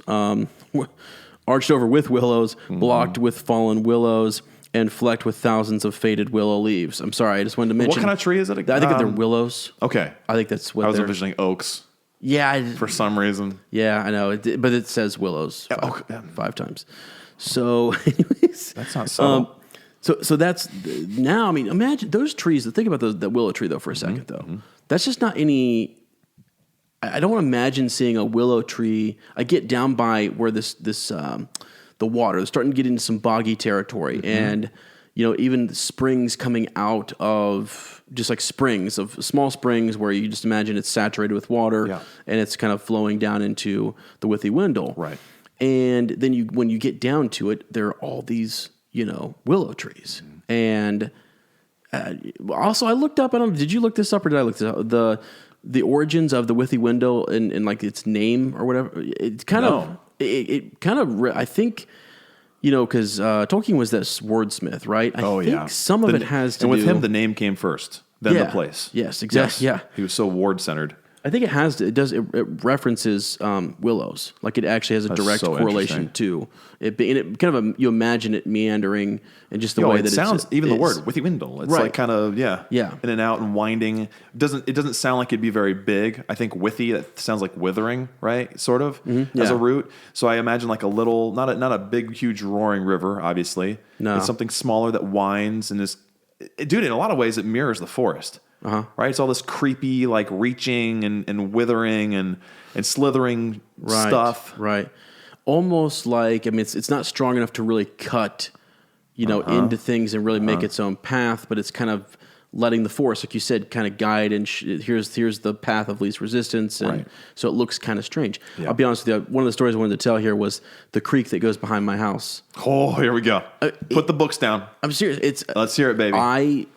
When I was reading this, I would think about it was called Dry Creek, and it was so you imagine it's not like it can be dry at times. Right. Okay, that's why it's called Dry Creek. Right. But when it rains and stuff like that, it fills up, and you can kind of see this old, creek that runs into the Kokosing, actually. So, wow, dude. Yeah, you've probably seen it. You probably know where I'm talking about, right? Just right back in Bangs there. I think it was dry every time I was there. Yeah, you never saw. No, I know what you're talking. Yes, I do. You know what I'm talking about? Does it kind of wind behind the church a little bit? Yeah, it does. Yes, I do know. Yeah, I do know. It's kind of a spook. It's really... that's a creepy area. It's untouched. Some of that untouched land that you were talking about. And it's like not a lot of people are back in there. And so it's really difficult. I remember when we had to cut a path, to make put some stones in, my sister and I did, to get down to this creek. And so I'm thinking, when you think of this stream, most of us have a stream like that in our lives that we've, kind of we can see it. You know what I mean? Or I don't know. Did you ever wade in the creek and play in the creek? The Kokosing, we'd go down the Kokosing and swim around. It wasn't as big. I didn't have a real. Well, the Kokosing was over by my house on the west side of Mount Vernon. Yeah. So it's not really a creek, but there are times where the Kokosing was pretty shallow, pretty dry. Yeah. Right. It was it wasn't a big impressive river at spots. So there's a place close to us called Clear Creek. Yeah, which is a metro park and everything, and it's a little tiny winding, surrounded by ancient forest, man. Well, I think the reason I like this so much is because I think it's something I can really see. You can relate to it. Yeah, and I can see the trees that are like arching out over top of the creek. You know what I mean? Yeah. And almost like as the river moves through, it's eating into that bank, and they will eventually fall over, and this whole thing. So, and also we have willow trees. We had a willow tree right there for the longest time.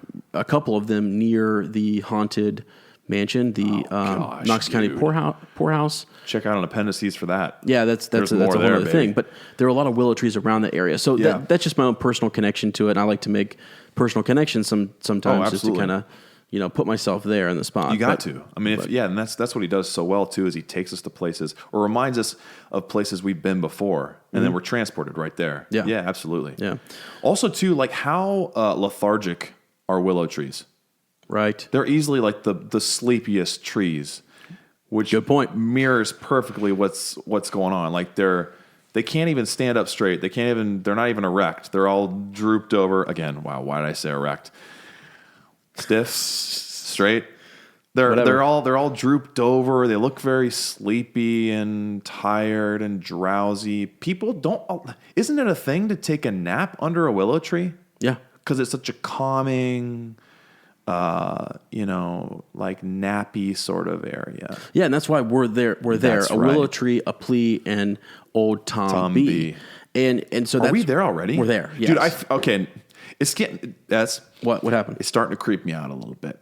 What? Each one of these chapters is becoming more and more real for us. All right. I literally didn't know where we were.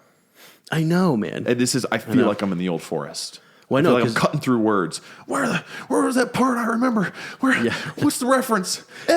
It doesn't stick out as clear though. There's not real defining, verbiage to kind of pull from. So to be honest with you guys, when you're doing this and you're trying to analyze it line by line, it did get a little difficult for us. And just keep because in mind too, we're exhausted, right? Yeah, right. So if you're right now, you're listening, you're going, "Oh, dude, this part, come on, you missed out this line." We're under the influence of the willows, guys. Point it out. We'll do it in the recap. Yeah, please. But we're on this journey, and hopefully you felt a little bit like that too, because that's pretty cool. I think to get lost in the story. Yeah, absolutely. And sorry. That's good because that's this disorientation. The senses being dampened and things like that. And now you're right. The sleepy tree has lulled our hobbits into almost like an instant spell / sleep, right? So we're there. So let's talk about Old Man Willow and what's going on here. Let's do it. So he was also okay. Let me check real quick. So we've had some people wanting a little more of the history.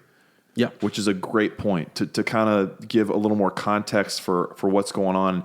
I'm going to be honest, that is not a strong point of mine because I get so sucked into just like these stories that I haven't always like gone looking for extra stuff. And so, but that those comments have kind of like challenged me a little bit to, all right, let's go and provide some of this context for the Old Forest like we did. Yeah. And obviously we didn't go full in depth. You can go explore that on your own. Speculate. You could do all sorts. Right. There's tons of stuff there to get into, but you just need to know it's primordial.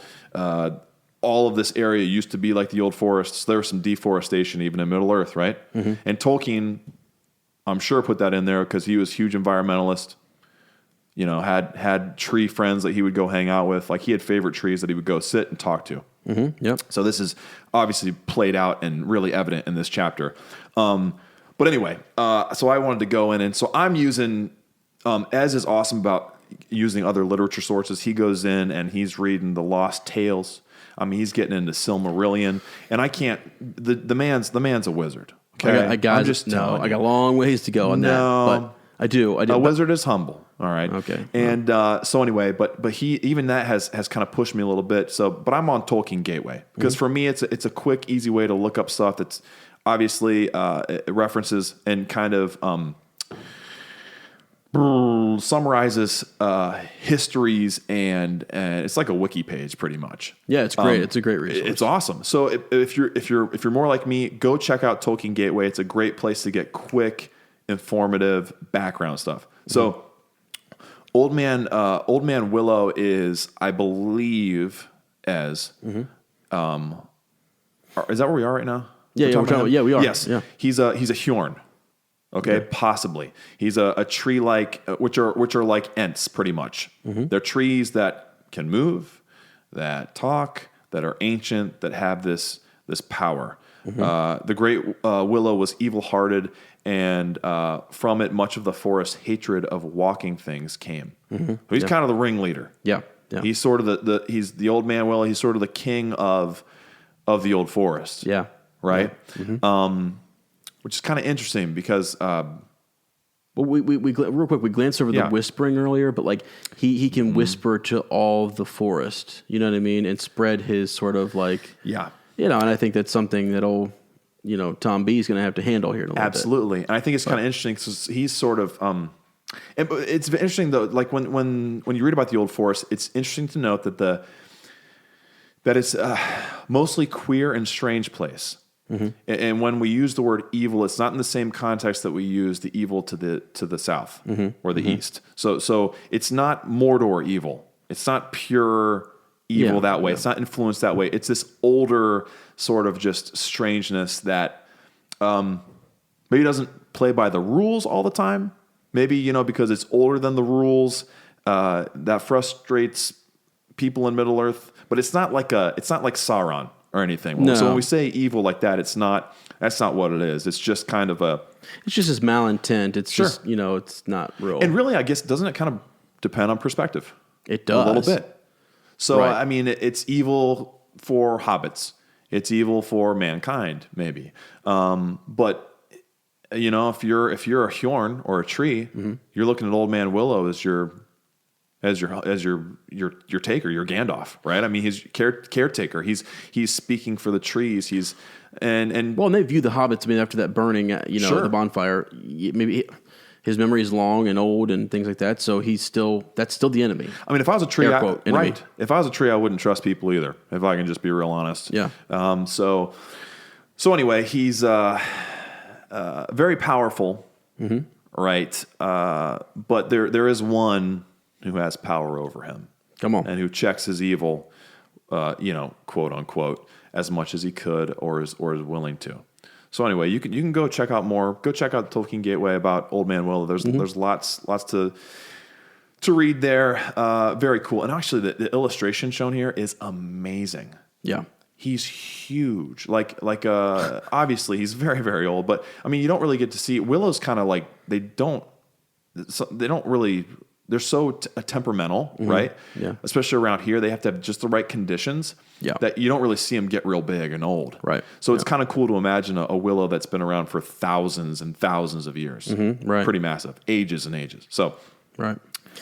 Yeah. Anyway, there's a little bit about Old Man Willow. No, I think it's great, and it leads right into basically this spell that he puts on these hobbits. I mean, let's call it what it is. Yeah. He puts a spell on them. Okay. Yeah. So the sleepiness seemed to be creeping out of the ground and up their legs and falling softly out of the air upon their heads and eyes.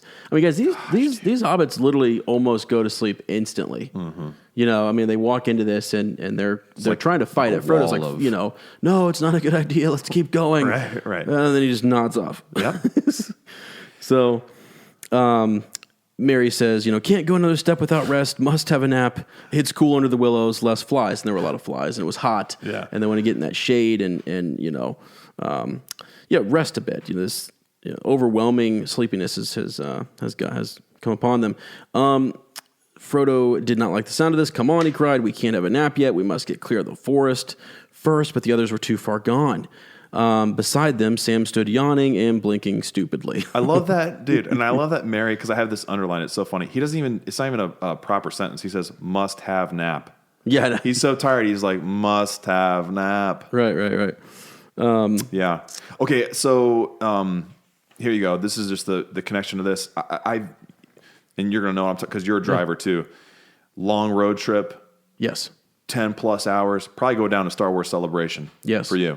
Yeah. That's the only comparison I have to that where if you fall asleep, it's going to be bad news. It's dangerous. Absolutely. But you almost can't fight it. Yeah. Right. So you got an energy drink in you. Mm-hmm. You're smacking yourself in the face, and you still find yourself, dude. Where was that last mile of road? Right. Yeah. What happened to that? Right. Yep. It's that kind of tired. That's the state that they're in. Yeah. Yes. Yeah. And it is stupefying, and it's like you do stand yawning and blinking stupidly, almost like a baby. You're incapacitated. Right. Yeah. And so Merry and Pippin crawl up to this willow tree. They just lay down. They just lean up against it, and they just take a nap. Hey, thanks for leading us, Mary. Nice job. Right. See ya, Mary. And whose shoulders does it fall on again, Ez? I know. I was going to talk about that. Man. Okay, I'm sorry. It's a big deal. It's interesting. I'll let you build up. I'm sorry. No, it's fine. Just to get there. So, there's also this... Frodo just wants to put his feet in the water. He's tired. Even Frodo, man. Just wants to put his feet in the water. Right. There's that, again, the water has this pull. It's like they're hot. It's whatnot. Maybe get a drink. And also the water, that's something that's dangerous they want to stay away from. It's also something he's longing for refreshment. Mm-hmm. I just need a drink of water. Right. I just need some cool refreshment. Right. Well, and the whole time you've been trying to stay away from water. Gosh, man, he's just brilliant. Right, exactly. Yeah. So he's in kind of this half a dream state. He wandered forward to the riverside, where the great winding roots grew out into the stream like gnarled dragonets straining down to drink. He straddled one of these, and he kind of paddled his hot feet in the cool brown water. And there he too suddenly fell asleep with his back against the tree. Mm-hmm. I think Sam actually moves on a little bit, doesn't he? Doesn't he go up the path a little bit or something? Yeah. He sat down and scratched his head and yawned like a cavern. He was worried. Man, dude, Sam is just... The afternoon was getting late, and he thought the sudden sleepiness uncanny, right? Yeah. Unnatural. Right. There's nothing for it, Mr. He's Frodo. on guard, you know? And we talked about that last chapter constantly. This is his job. This is his... And what alerted him? He heard what? 2 noises. So he heard, right? Again, yes. He hears things and he sees things. His senses are, heightened. He's a superhero hobbit. He is. He is. He was made for one thing, and that's to see this quest to an end and take care of his master. There's more behind this than the sun and warm air, and he even guesses that it's magical. Absolutely. I don't like this great big tree. I don't trust it.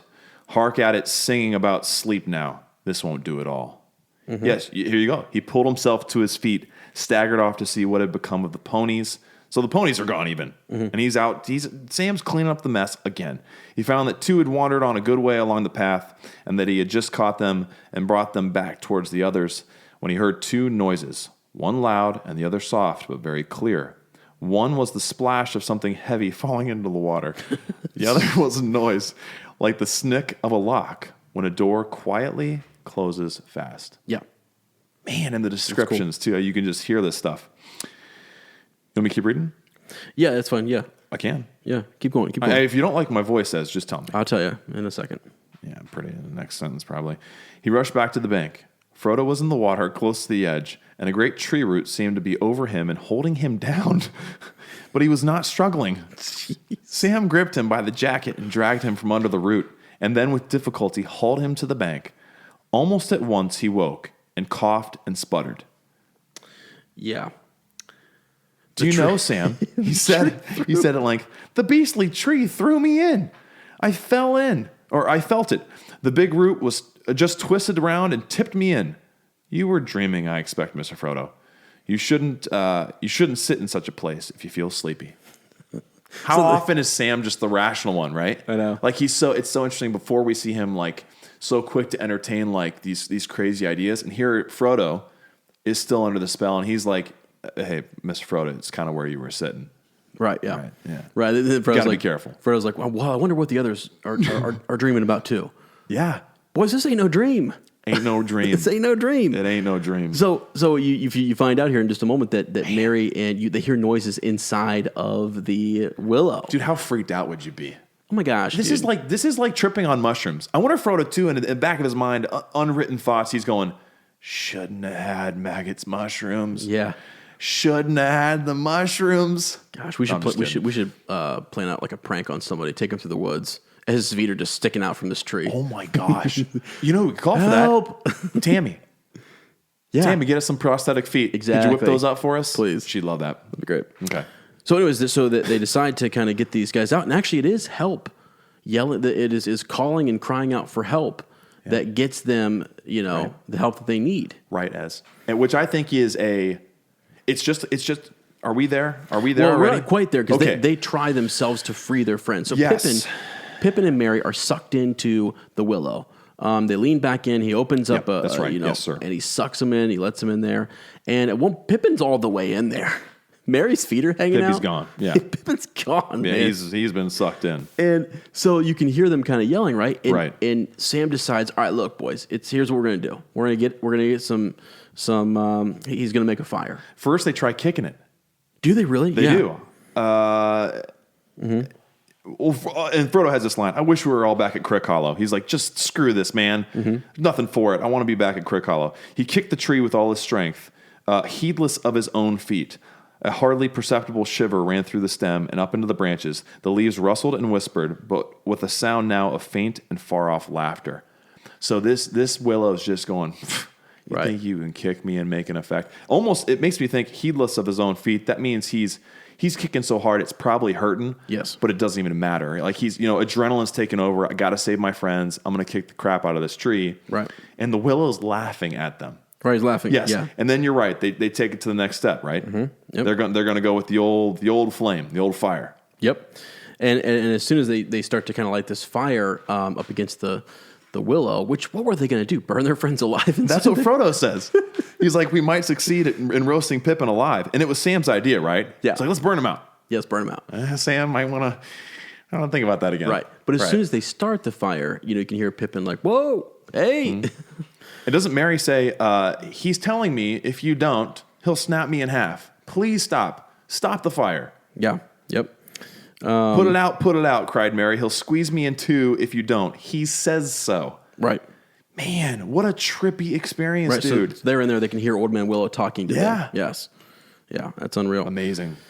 So there was a sound as the wind rising and spreading outwards to the branches, all the other trees around, as though they had dropped a stone into the quiet slumber of the river valley and set up ripples of anger that ran out over the whole forest. Mm-hmm. Sam kicked at the little fire and stamped out the sparks.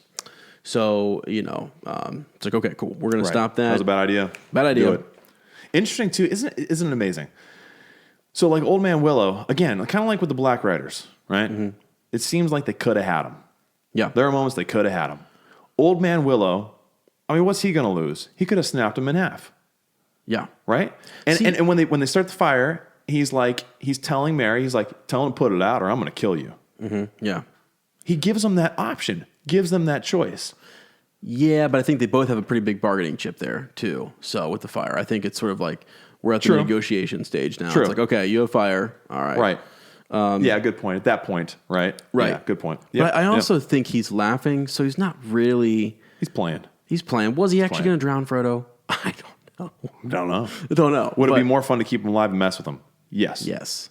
And you almost kind of wonder, like, too, if he hasn't been observing this. I mean, obviously they talk to each other, they whisper. Mm-hmm. So he's getting news of them coming. He's looking forward to them showing up. He's planning all this, right? He's got to be. This is entertainment for him. How often do people come through that they can mess with?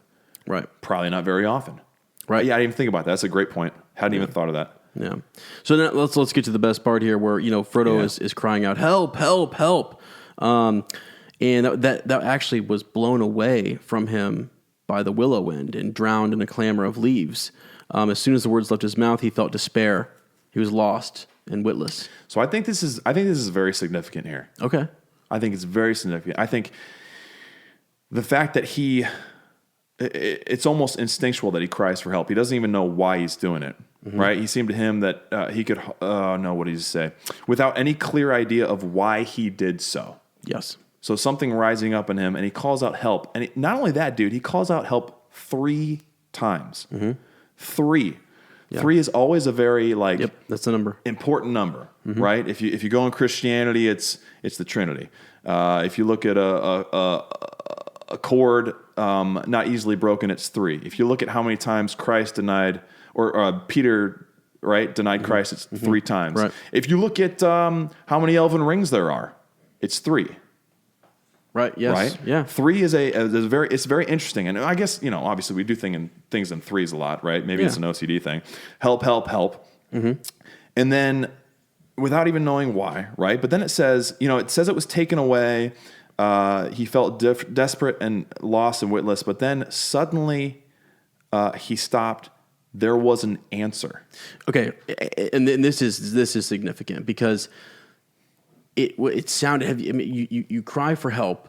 You can honestly, the reason expecting nothing, right? Well, and also the despair sets in because you heard the cry and it didn't go anywhere. Didn't even go anywhere. Right? Didn't echo around the forest. Or so you think. Right, and that's my point. Yes. Is that it seemed like, so that just goes to show more the power of Tom and just I don't know. There's and something the forces of good. Doesn't matter really where they're at. When this gets into the Barrow Downs later, he flat out tells them what to do when they get in trouble, and it's like, okay, Tom's pretty boss. Yes, he is. So, anyways, suddenly he stopped. There was an answer, or so he thought, but it seemed to come from behind him, and he turned to listen, and soon there could be no doubt. Someone was singing a song, deep, glad voice, singing carelessly, happily. But it was singing nonsense. You got to take this one. And it sounded something like, hey, dole, merry dole, ring-a-dong, dilly-o, ring-a-dong, hop along, follow the willow, Tom Bomb, jolly Tom, Tom Bombadil. So, Ezra was singing that song about 5 chapters ago. I was. Just so you know. He's a huge... Hi, Arwen. Arwen appearing in the Old Forest. That didn't actually happen, guys. Just tonight. Right. So, I mean, nonsense, right? But here he comes. And Frodo, obviously, having no idea who this Tom Bombadil is, half hopeful and half afraid of some new danger. And you'd be suspicious at this point of anything, right? Half hoping it was an answer to his plea or his prayer or his cry, whatever that was, half afraid that this is something far worse. Right. Mm-hmm. Yeah. Yep. And it's neat, and it's weird, too, because it's nonsensical. Yes. You're like, what in the hell? What is this all about? Right, but there's some, so I won't sing this next bit because I kind of want to get to the lines. You're right. The next part is, It kind of, so, hey, come Merry Dole, Derry Dole, my darling. Light goes the weather wind and the feathered starling. Down along under the hill, shining in the sunlight, waiting on the doorstep for the cold starlight. Mm-hmm. So references starlight here is kind of a big deal, I think. Yep. Actually, later. Yep. They're my pretty. You're right. Mm-hmm. And actually, I don't want to jump too far ahead. There's something that they find in the Barrow Downs too that's very significant with Tom, and I think we'll talk more about. Okay. We have theories on Tom and things that we want to talk about, but there, my pretty lady is river woman's daughter, slender as the willow wand, clearer than the water. Old Tom Bombadil, water lilies bringing. Comes hopping home again. Can you hear him singing? He's singing about what he's doing, and who he's singing to, Goldberry. Yeah. So, beautiful. It's just beautiful, and it's these water lilies. Very important. Very important. So don't mess up. Do don't not mess with his those water lilies. Right. Don't go sniffing them. That's all we're saying. Right. So, anyways, he kind of hauls up here and is talking, hey, come Merry Dole, Merry Dole, Merry O, Goldberry, Merry Yellow, Berry O. Poor old willow man, you tuck your roots away. Tom's in a hurry now. Evening will follow day. Tom's going home again. Water lilies bringing. Hey, come, Derry Dole. Can you hear me singing? So he knows why he's coming. Yeah. I mean, maybe he just knows that region, and it's like, okay, Old Man Willow's up to something again. I kind of think he knows I think he knows the hobbits are in trouble, and I think he knew that they were in the woods and all that good stuff. But he doesn't concern himself with these minuscule things. Hobbits want to walk through the old forest. Sure, have fun. Mm-hmm. He's got to get some lilies for his lady. It's just kind of it's cool. He's so interesting, dude. He's living life. I know he is. He's living life though, and he's just going about his day, and he's just very. He's such an interesting character because he does see and know everything that's going on around him, but yet he's living in the moment, right? But yet is far outside, of time and space too. Tom is all things. He is. He is all things. He's all things to all men. Yeah. I mean, he's very important. He is, and we can talk about how far his power extends. Is it just to the boundaries of a certain kingdom or the forest? I don't know. I don't know. But more, and definitely more of that coming up in this next chapter. We will get into. Right. I was just about to say we'll get into Tom. I got to stop talking that way. You man. really do. You're getting kind of dirty here. Sorry. Anyways, so Frodo says, "Help!" And Tom says, "Whoa, steady there!" Cried the old man, holding up one hand and stopped him short. And he says, "Now, my little fellows, where be you a going, puffing like a bellows? What's the matter He's here?" He's even then? rhyming when he talks. I know. Yeah, I know. What's your trouble? Tom's in a hurry now. Don't crush my lilies. And he makes sure to lay these lilies down on the side. Carefully. Very carefully. He's holding them on like a platter of leaves, right? Or something like some big leaf. Yes. Yeah. Yep. And they just to make this quick, what a chivalrous guy. They get, they tell him, hey, here's what's going on. This old willow tree right here has got our friends inside, and so. I know this old willow. Yep. And so he's like, I know his song. I know his tune. That's right. The tune for him. So he's like, I'll freeze his marrow cold if he don't behave himself. I'll sing his roots off. I'll sing a wind up and blow a leaf and branch away. Old Man Willow. Dang, man. You get caught out by Tom Bombadil. Man, I mean, Tommy B. It's a big deal. Yes, but it is. The reference here, people wanted some history. And if you look at how this world was created in song, I think that's what makes first of all these characters sing songs. That's why we sing them. We love to sing them. Sure. This whole world and everything around it is created around, a tune, a song, and it being in harmony with one another, and all that good stuff. So, we'll talk. We're going to even do a whole episode on just speculation and kind of talk about who, That'd be fun. Yeah, just the origins maybe of Tom Bombadil and who he could be, because I just think it's interesting that he sings songs more than anyone that we encounter.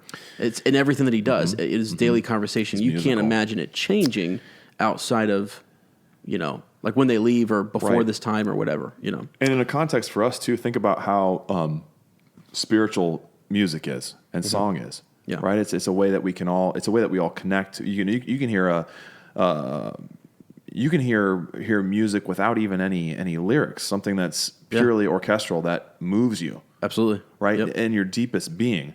And also song being the center of creation is like not even just with Tolkien. That's throughout all like different mythologies and C.S. Lewis, his good buddy, did the same thing with Narnia.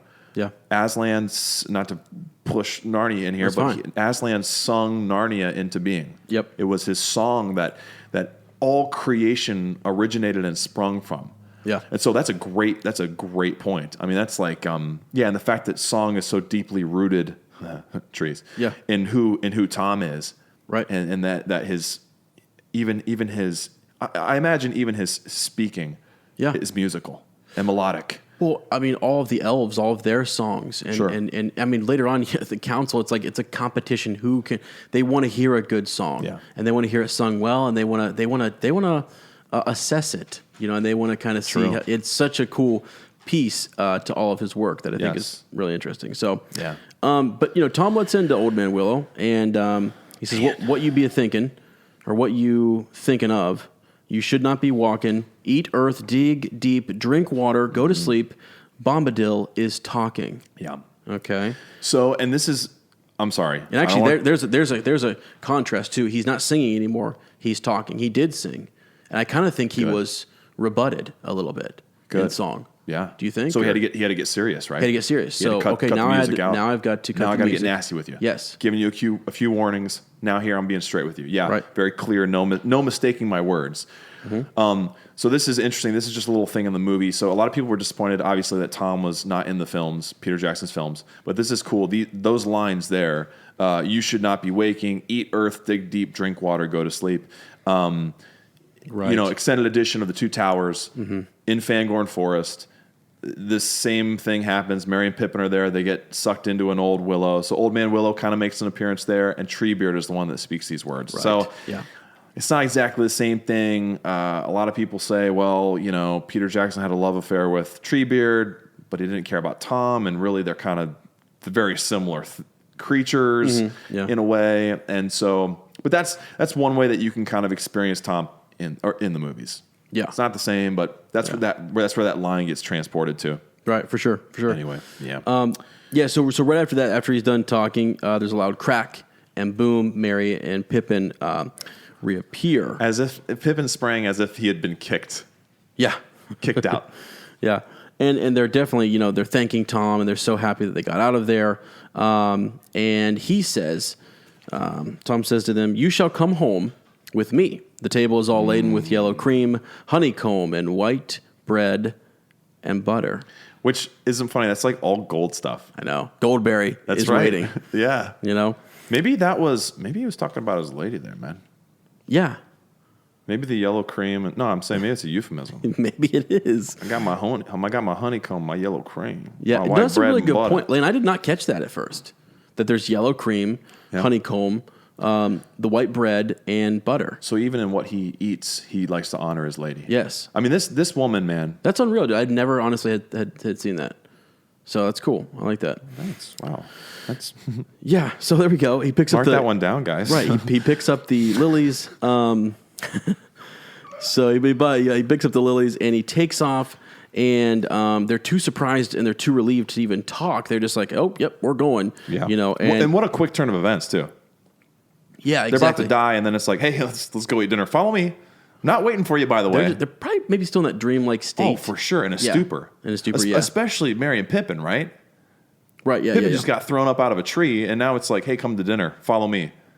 And, right, isn't this too, night is kind of closing in, starting to close in a little bit. Yeah. Which is also another, like, kind of frightening thing. I'm sorry, I'm getting ahead, too. No, you're fine. Keep me on the path, Mary. No, he starts bolting ahead. Yeah. And he's moving. He's hauling. Not waiting. He's hauling ass. He's right. I mean, he's hauling. You better earn this dinner, boys. Come on. So, and they actually can hear his voice coming back. He says, "Hop along, my little friends, up the with the what's that say? With the Wendell. Sorry. Tom's going on ahead, candles for to kindle." Man. So he keep going. Come on. Whoa, down west sinks the sun. Soon you will be groping. When the night shadows fall, then the door will open. I can't keep singing all this. Come on. No, we got it. We're good. Yeah, no, come on. That's good. No, I lost the tune. We want it. Out of the window panes, light will twinkle yellow. Why aren't you helping me? Fear because you're Tom. Huh? You're Tom. Yeah, well, I'm doing a great job. Fear no. Yeah, so whatever. We're good. We've got it. You guys get the point. I want to make Ez sing that to me to sleep tonight. Yeah, right. That's not happening. I'm not kidding. That was beautiful, man. So anyways, Tom goes on, and he basically tells them to kind of... really what he does in this song is he's telling them that, like, look, it's going to get dark, and you may have to kind of, like, just keep following my voice and sort of keep, looking for these twinkling yellow lights. Again, there's your yellow, golden sort of light reference coming from the windows. Yep. And... so he's like, Tom's going on ahead of you. We'll be waiting for you, which is really cool. So, I mean, I got to ask a question. Why is he in such a hurry? Like, what is he? I mean, when Goldberry's waiting for you at home. Yeah, I mean. Got to get back to that baby. You know what I mean? BAE. I guess, man. I don't know. I don't know. That's a good question. I mean, like, dude, and if he's as powerful as we're thinking and as all knowing, maybe he just knows, like, hey, these hobbits are going to catch up. Maybe he's just so transcendent. It's like, whatever. If they catch up, they catch up. If not, no bother to me. They'll be fine. I don't know. It's interesting. Or is he testing them? Come on. Keep up. Let's go. It's almost a Gandalf thing to do, isn't it? Mm-hmm. It's a very Gandalf thing. Well, keep up. Here we go. Well, I think he knows the way is clear, too. Now he's sort of... And he trees is blazing the trail. Yeah, he is out ahead of them. You're right. And he's put the trees in their place. He has. And they know. And dude, if Old Man Willow's been put in his place, right, then the rest of them are going to bow down. Exactly. Right? They're saying, okay, I guess these hobbits have clearance a little bit. So that's a great point. Now, something, because we're about to wrap up this chapter here, but something interesting that we noticed. See if you can find this for me, Lane, while I'm talking about it. It's the part where they get close. And here it is. I found it. So they are working their way up, following Tom's, song, and they get there. They see the lights, right? Yeah. And it says that. Let me back up a little bit. The river, now small and swift, was leaping merrily down to meet them, glinting here and there in the light of the stars. Mm-hmm. So it's cool. Now we're into night, and we can see the stars. Which are already shining in the sky. The grass under their feet was smooth and short, as if it had been mown or shaven. Yeah. And we talked about this a little bit, didn't we? We did. And so it's also interesting, too, that the stars are coming out and it's nighttime. So that's another reason for the hobbits to hurry up. Yes. Because they've heard stories about, well, I don't know if they have. They don't want to be in the old... Right. Okay, Mary yes. Says, yeah. Don't want to be in the old forest at night. Trees are slower during the day, less bold during the day. Yeah. If that was them being less bold, don't want to be here at night. Right. What we just experienced. Yeah. We did talk about this. We did. So it's interesting, right? That Tom is as far as we know right now, he's the master of the forest, right? Of all things wild. We don't even know what he is, right? Mm-hmm. Nobody really knows. But he's got to mow his yard's mowed. Yeah, it's cultivated. It's trimmed. Taken care of. Yes. Right? A lot of people who live in the woods, they wouldn't think they'd be... No. You think they just let it run wild? It seems too tame almost for such a wild spirit. So we were talking. I don't know. We had about a half an hour conversation, didn't we, about this? Yes. About just the interesting complexities of it. So, and what is Tolkien? What's he saying there by that? Is it he's saying that he was a guy who also loved the wild. He hated industrialization. He hated the combustible engine. He thought was the most evil invention of all time, almost the root of all evil. He hated industrialization. Did I say that already? Yeah. And that was really in his lifetime that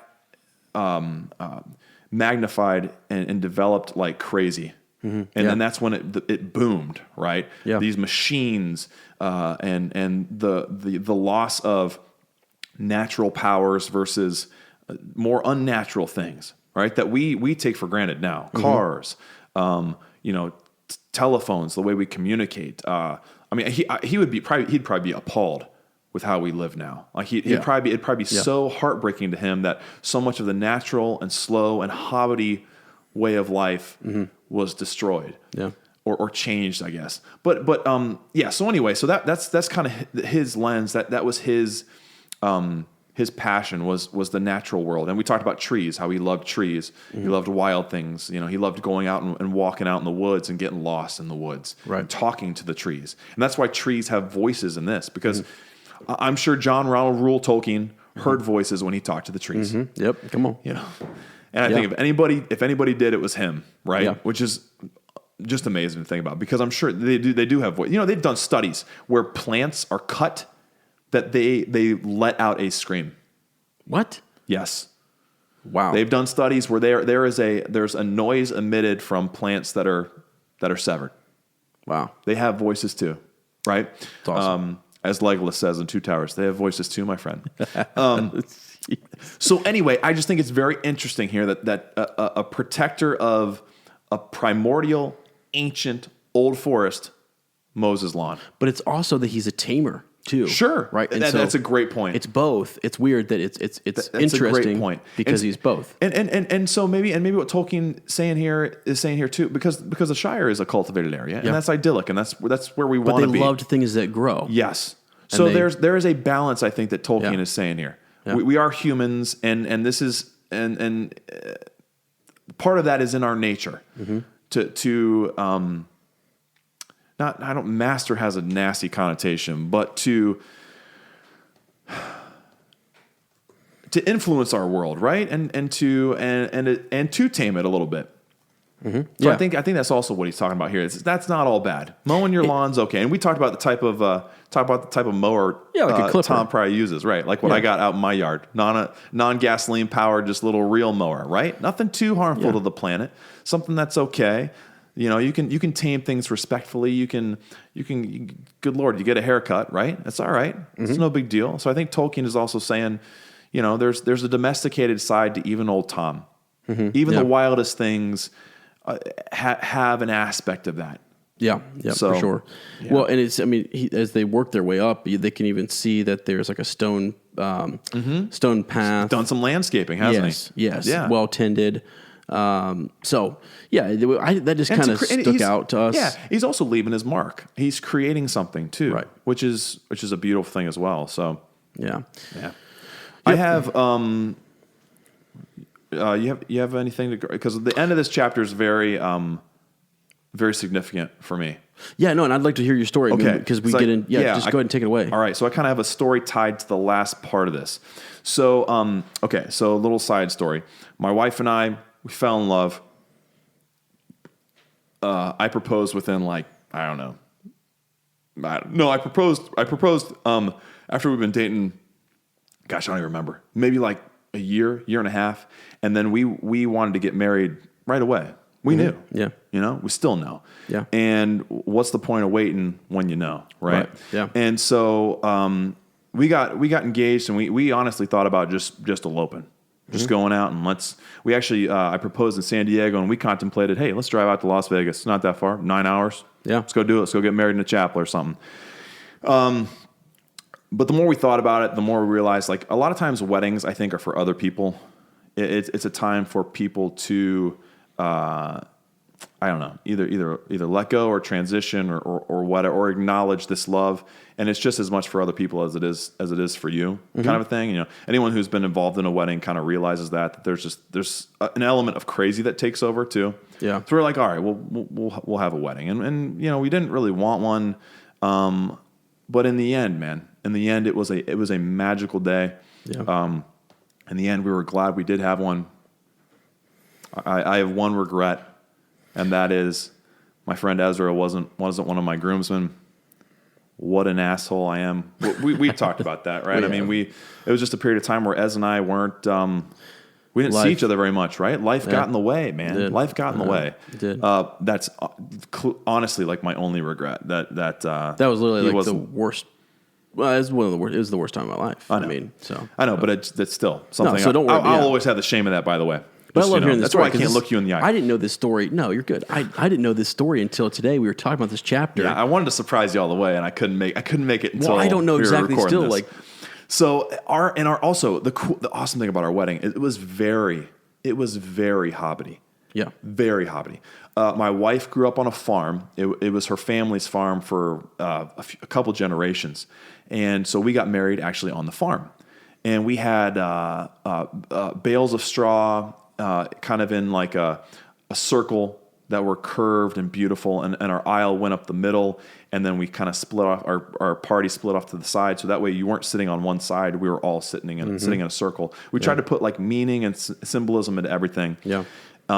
We hung those little paper lanterns from the trees, and we had beer and wine and stuff in an old canoe that we filled up with ice, one of her grandfather's canoes, and had some tents set up that people brought food. It felt like Bilbo's party, kind of. Mm-hmm. Probably in the realest way I'll ever feel, it felt like Bilbo's party. It was a real like instead of cake, we had people bring homemade pies.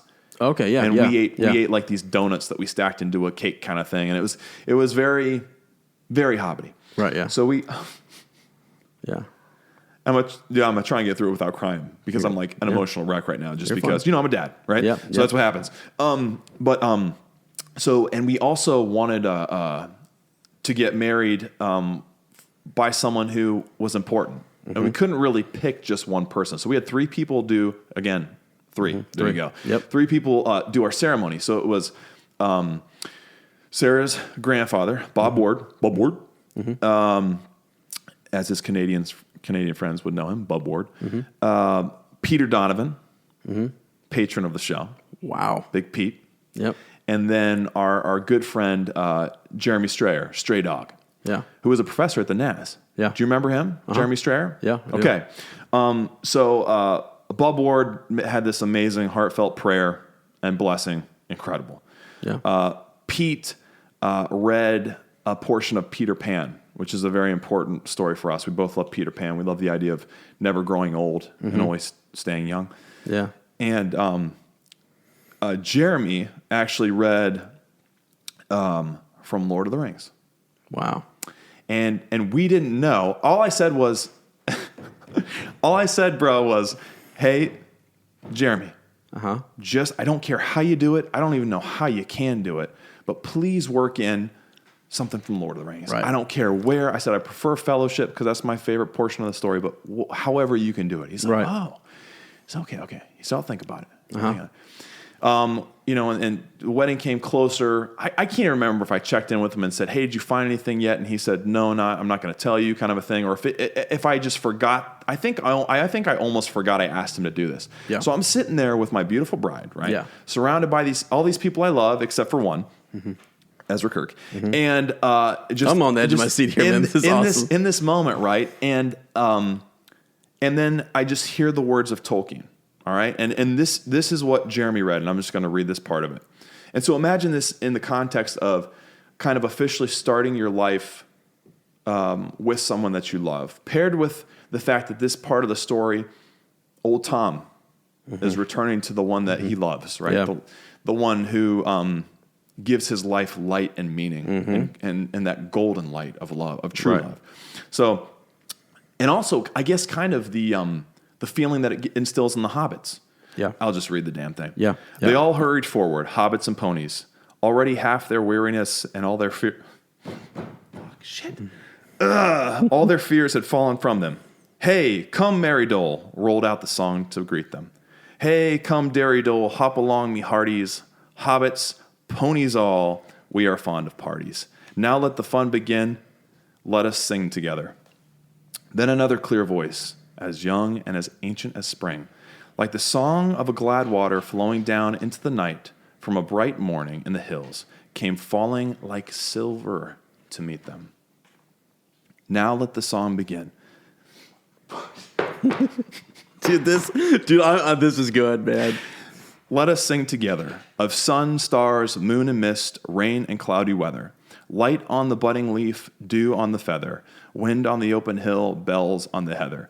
Reeds by the shady pool, lilies on the water, old Tom Bombadil and the river daughter. And with that song, the hobbit stood upon the threshold, and a golden light was all about them. I'm sorry, bro. That is so. So, there's a reason whenever I think of Goldberry, I think of my wife. She's a blonde. She's beautiful. She's everything to me. And so, yeah. So that's my connection to, and it's interesting because I was telling Ez, I've never really, and this is a full confession here, I've never really gotten the obsession with Tom Bombadil. He's an awesome guy, but he just wasn't someone that I connected with and fell in love with like a lot of people do. And so it's interesting through how this, in the same way the hobbits weren't expecting anything like this.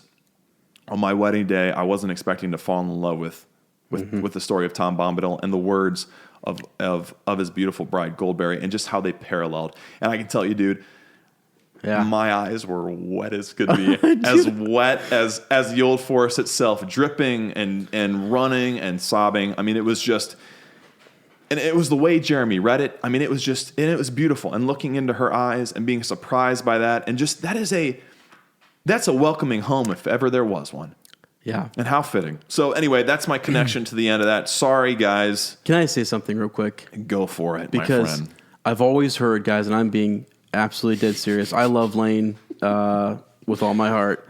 And I love you. And I'll tell you what, I am so glad you told that story. I did not hear, so all I heard was there was going to be a tease of this today. I am absolutely blown away because you always call her your Goldberry. And I always just kind of thought, okay, cool. That's the thing. But this is why. Yeah.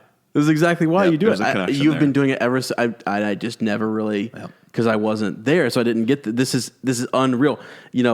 And with that song, the hobbits stood upon the threshold, and a golden light was all about them.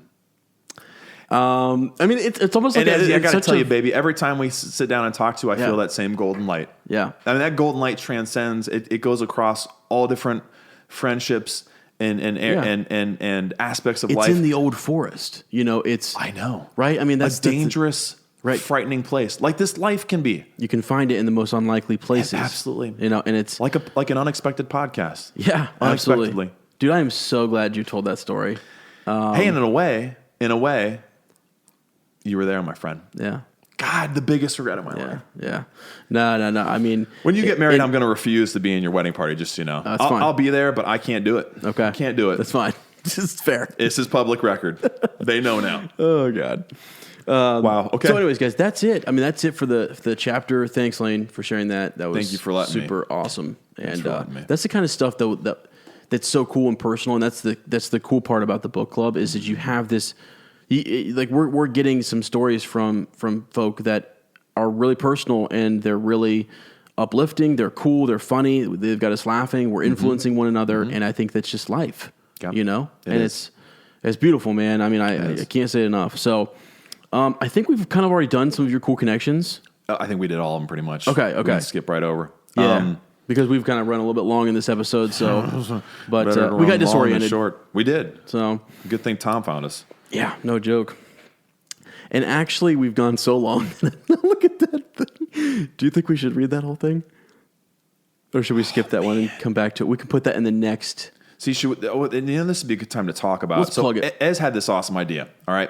So the Bywater post is snowed under yet again, guys.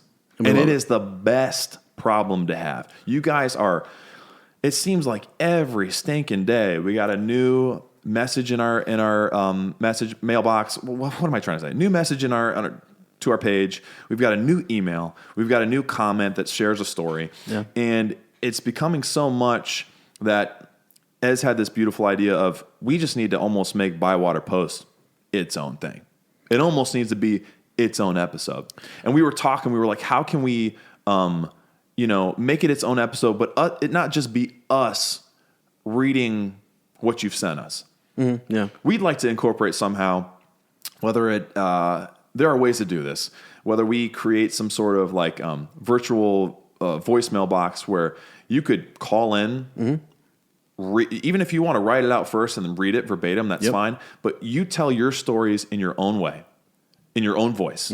You send it to us, and then we compile these into Bywater Post episodes where you click play. We might do a little intro, maybe not even that, and then you're right into, Ken Bagley's voice. Yeah, telling his story. Telling his story. Nicole Whitaker. Yeah. Her voice telling her story. Yep. Emma Rose Kolk. Yeah. Telling her story. Yep. I think so. This is a big thing. I mean, what we would do is maybe create like a Google number, or you could honestly just record it on your computer and it's an MP3 file, and you can honestly just send it to us or share it to us in Google Drive through our email, which is an unexpectedpod at gmail.com. And, we thought that'd be a way to kind of get through some of these, which is awesome. So, we have some stories that we want to read today. We're going to keep doing this until we get some of those and we get enough to kind of fill an episode. And then they could even be old stories that we've done before. So, we've read some, but to hear it in your voice and to hear you tell it, we are completely fine with we're going to go on record and say we want that. We do want right? that. I mean, we want if we've already read your story, if you're Christopher Michael or you're Chris Broughton, we want you to call in or Adam Holstein, call in and because I want to hear it I don't know what your voices sound like. I know, it would be really cool, right? wouldn't it? Yeah. And that'd be so cool. How much more would we feel like we met? Right. To hear your voice, tell your story, and then everyone else can hear it. I mean, it just... Well, and honestly, we would love for this to evolve to the point. Well, what I will do, guys, I will create a Google number, and I don't know if there's a time limit on that. So I think Chris does some podcasting or somebody else does some podcasting out there. Let me know if there's like a time limit to that. I'll even test it myself, and we'll put a number down so you guys can just call in and leave those stories. But the other thing we want to do too is if you want to leave some tidbits about something that happened in the chapter, we will preview those too, and just maybe title it recap. Versus story. So title it recap if it's a recap, and if it's information about the previous episode or things we've talked about in the past. If it's your Tolkien story, how you got into it, your love for this series, those are things too we want to put in the. We would even put them in the Bywater Post. Lane and I would just stop talking right now and we click play. Yeah, absolutely. So if we only have like 3 or 4, that's fine. If there's not enough to make a whole episode, boom, we'd pop them in there and go from there. So that's our plan. Just because we've been like we're like, holy smokes, it's so awesome because it is the community and it's the book club. Yes, and this is the place where Tolkien fanatics come and their voice is heard, and we just thought how do we take that to the next level? It's by actually hearing your real voice, right? That's what we want. So and that. I mean, it's great for us to read your stories, but it's so much more meaningful. And to us, it would be so much more meaningful to hear your voice tell that story. So, that's something we're going to do. So, yeah. But let's do these 3. Let's do it. Yeah, you want to take the first one? I mean, because you're long-winded. You got it. I'll put you on the spot. Straight as an arrow. Ken Bagley. All right. I've not read this yet. So this is my first read through of this one. This was an email we got, right, Ez? Yeah, by the way, it took me a little bit to get back on the email. But if you guys want to send us a shadow fax, I check those. And so... Oh, those are daily, right? Yeah. That was a good whistle. Those in. Thank you. All right. Hey, guys. Love the podcast. Love LOTR, obviously. I've been searching for a laid-back, talking Tolkien podcast, and this one has been my favorite by far because I do miss Lord of the Rings, and I'm very happy about the Amazon series. Ken, welcome to the fellowship, my friend. Anyway, I thought I'd share something that might give you guys a kick. My friend Kevin and I are big Lord of the Rings fans and try to spur it into conversation whenever possible. Sounds like a couple other guys I know. Yeah. Even when we are playing NHL 18 on PlayStation and playing against random kids online, we will generally play the Lord of the Rings Howard Shore soundtrack in the background to pump us up. Dude, there's nothing better than that. No, that's great. We do it before every episode now. Yeah. I will also mess around with Kevin whenever I have the chance and thought I'd share with you guys the latest example. Recently, I asked Kevin for a favor, and he couldn't comply because he said he was too busy. Quote unquote. I give responses like the following to him often, but this was the latest since I started listening to you guys. Hope you enjoy. Also, please excuse any errors in facts, spelling, etc., as I come up with this stuff on the fly, and mostly do not look at anything Don't look anything up or check spelling, etc., as this was sent through text. Yes. You're in the right place. We don't care. You're good. Anyway, here was my reply to him being, quote-unquote, busy. Oh, Kevin, let me tell you a story. Young hobbit, cried Gandalf, you must take the ring to Mordor and throw it into the fires of Mount Doom in order to destroy evil for good. Now, what if Frodo had said, I'm sorry, Mr. Gandalf, I'm busy. I cannot accept this task. What would life be like today? What would life be like today if Treebeard had said to Merry and Pippin, I'm busy, tiny hobbits. I cannot storm Isengard and displace Saruman. I am busy. What then, Kevin? What if the elves didn't show up to help Theoden and Tohan as 10,000 orcs sat outside the great walls of Helm's Deep because they were busy? What would life be like today? What if at the end of that very battle, Gandalf was busy and decided not to ride in from the east as he had promised? What would life look like today? What if when Frodo had exclaimed, I will take it. I will take the ring to Mordor. The other 8 members of the Fellowship replied, have fun. I'm busy, so I cannot join you. What then, Kevin? What would the world look like today? Yeah, what would it? I do wonder. What if when Boromir bellowed his lungs into the Horn of Gondor, looking for aid? Would Aragorn have been able to save his last few breaths to learn of Merry and Pippin's fate? Mm-hmm. What if Aragorn was too busy to respond? What if as Frodo left to go his separate way from the Fellowship, Sam did not swim after him? What if he had said, I'm busy. Go yourself. What if when Frodo sent Sam home, and Sam knew the lembas bread crumbs at the bottom of the stairs, saw the lembas bread crumbs at the bottom of the stairs and thought, I've already gone too far. I can't go back now. What would the world look like? What if instead of chasing after Frodo and following his paralyzed corpse into Cirith Ungol all by himself to save Frodo, he instead said, I'm too busy to save Mr. Frodo? What if when Gandalf asked Pippin to light the beacon in order to call for aid to Rohan prior to the War of Minas Tirith, Pippin replied, I'm sorry, Mr. Gandalf. When you're busy, you're busy. What then? Would the Age of Men still exist? Tell me, Kevin, what would have happened if Legolas watched with his elven eyes and did not act? What if he merely looked at the war in front of him because he was too busy to act? What if as Frodo laid along the ashy side of Mount Doom, too weak to carry himself into the mountain, and Sam had said, I'm too busy to help Mr. Frodo. I'm going home. Back to the fresh strawberries of the Shire. Do you remember the taste of strawberries, Mr. Frodo? And chose not to carry him himself. What then? What if as Gollum stood at the top of the moment, joyously holding onto the One Ring to rule them all and in the darkness bind them, Frodo had just looked at him and said, nice try. Oh well, I guess I'll go home now, instead of sacrificing himself and shoving Gollum into the fiery pits? What would life be like today, Kevin?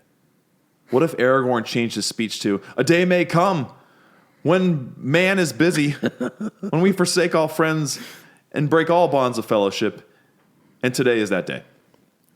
Is today the day that you forsake your friends and break all bonds of the fellowship because you are too busy, Mr. Kevin? Yeah, Kevin. Kevin. Ponder how Middle-earth would have turned out if everyone was too busy to contribute into the destruction of the One Ring. Do you want the blood of elves, men, hobbits, and dwarves on your hands, Kevin? All because you are too busy. Lord Aragorn was busy also, but he wasn't too busy to return as the king. That's damn good. Yes. I've been waiting thousands and thousands of years for the one day when the courage of men fails, when we forsake all our friends and break all bonds of fellowship. That day did not come at the Black Gate. It did not come for centuries after that. But it seems that finally that day has come. The courage of men has failed. Kevin has forsaken his friends and broken all bonds of fellowship. Kevin has failed. At this very hour of wolves and the shattered shields, the age of man has come crashing down. Thanks, Kevin. This day we do not fight. This day is all that we hold dear and good on this earth. Kevin does not stand for it. He runs. Oh, that man. is, first of all, Kevin, that's probably the longest text in the history of human. kind. That's great. I mean, but that's the way you want to do it. He said, sorry for the long post, but hope that you got a laugh out of it. Yeah. Well, we really should be thanking Kevin.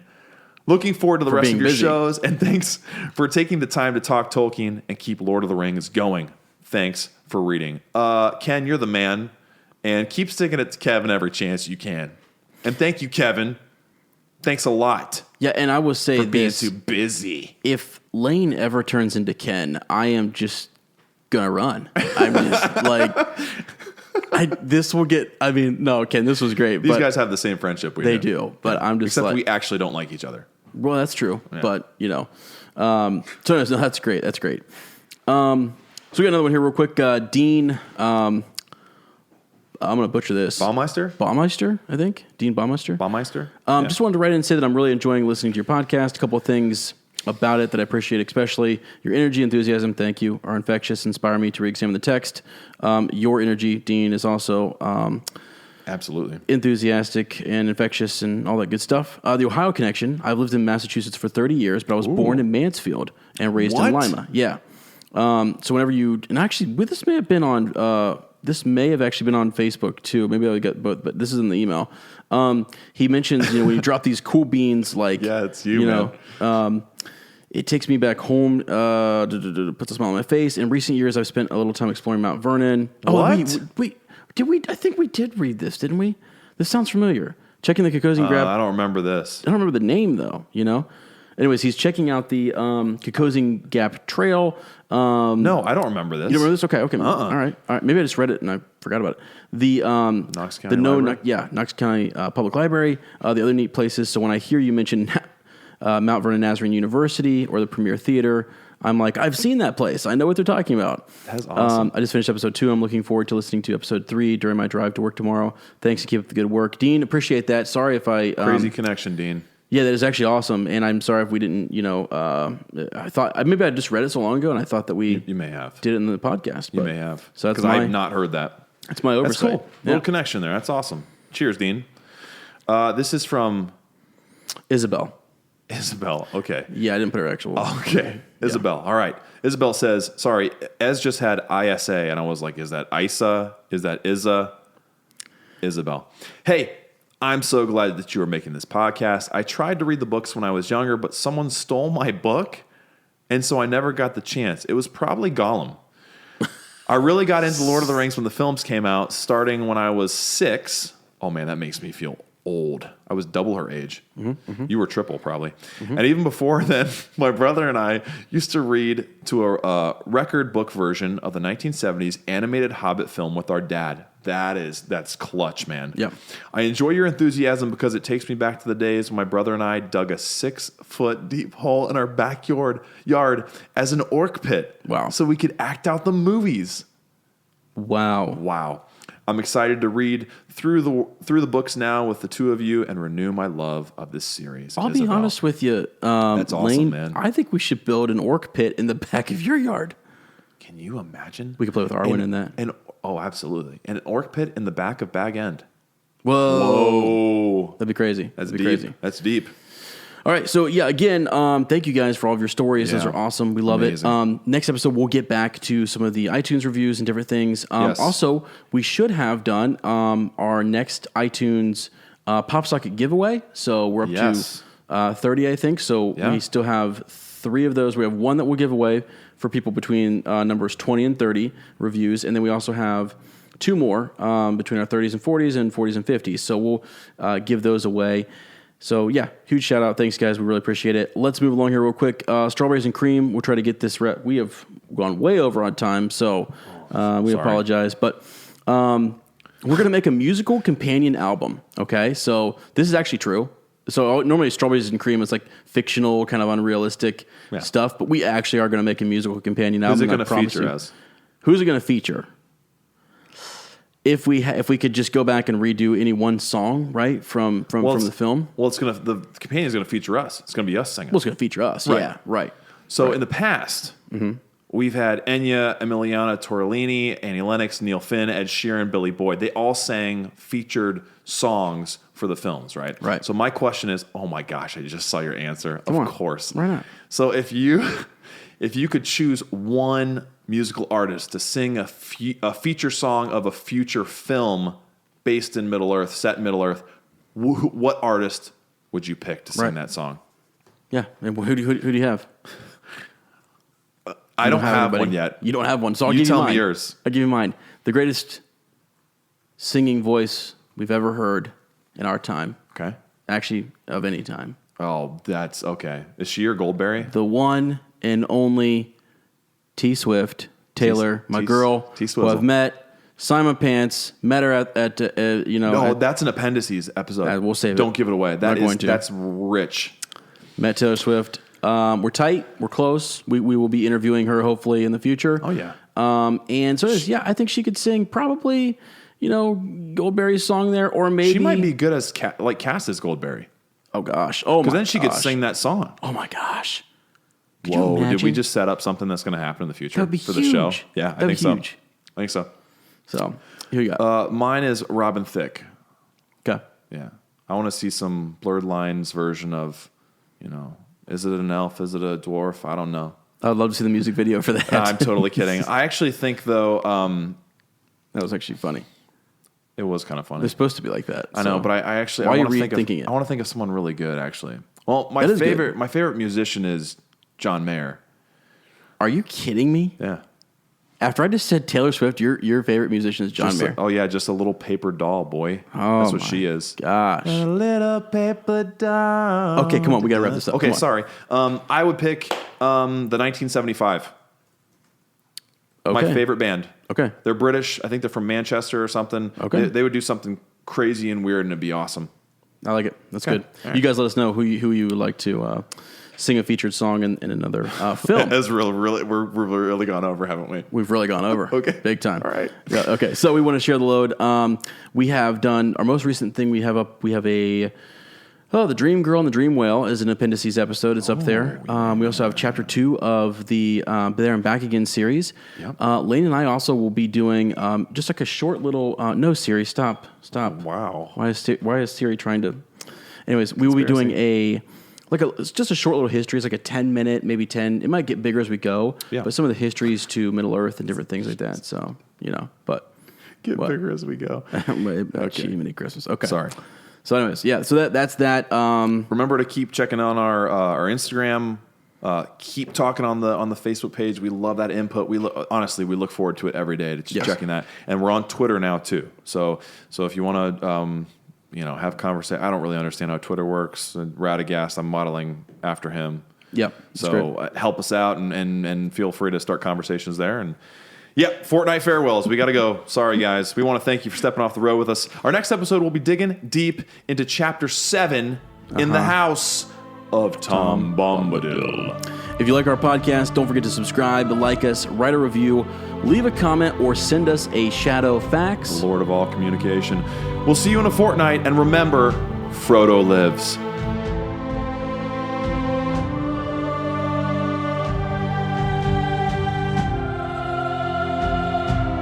I don't understand these Roman numerals. This chapter VI? I don't get that. Is that a word? Chapter V? VI spells V. It's a little redundant, isn't it? Why don't you just put V? I can say the letter. You can phonetically spell the letter out for me, but...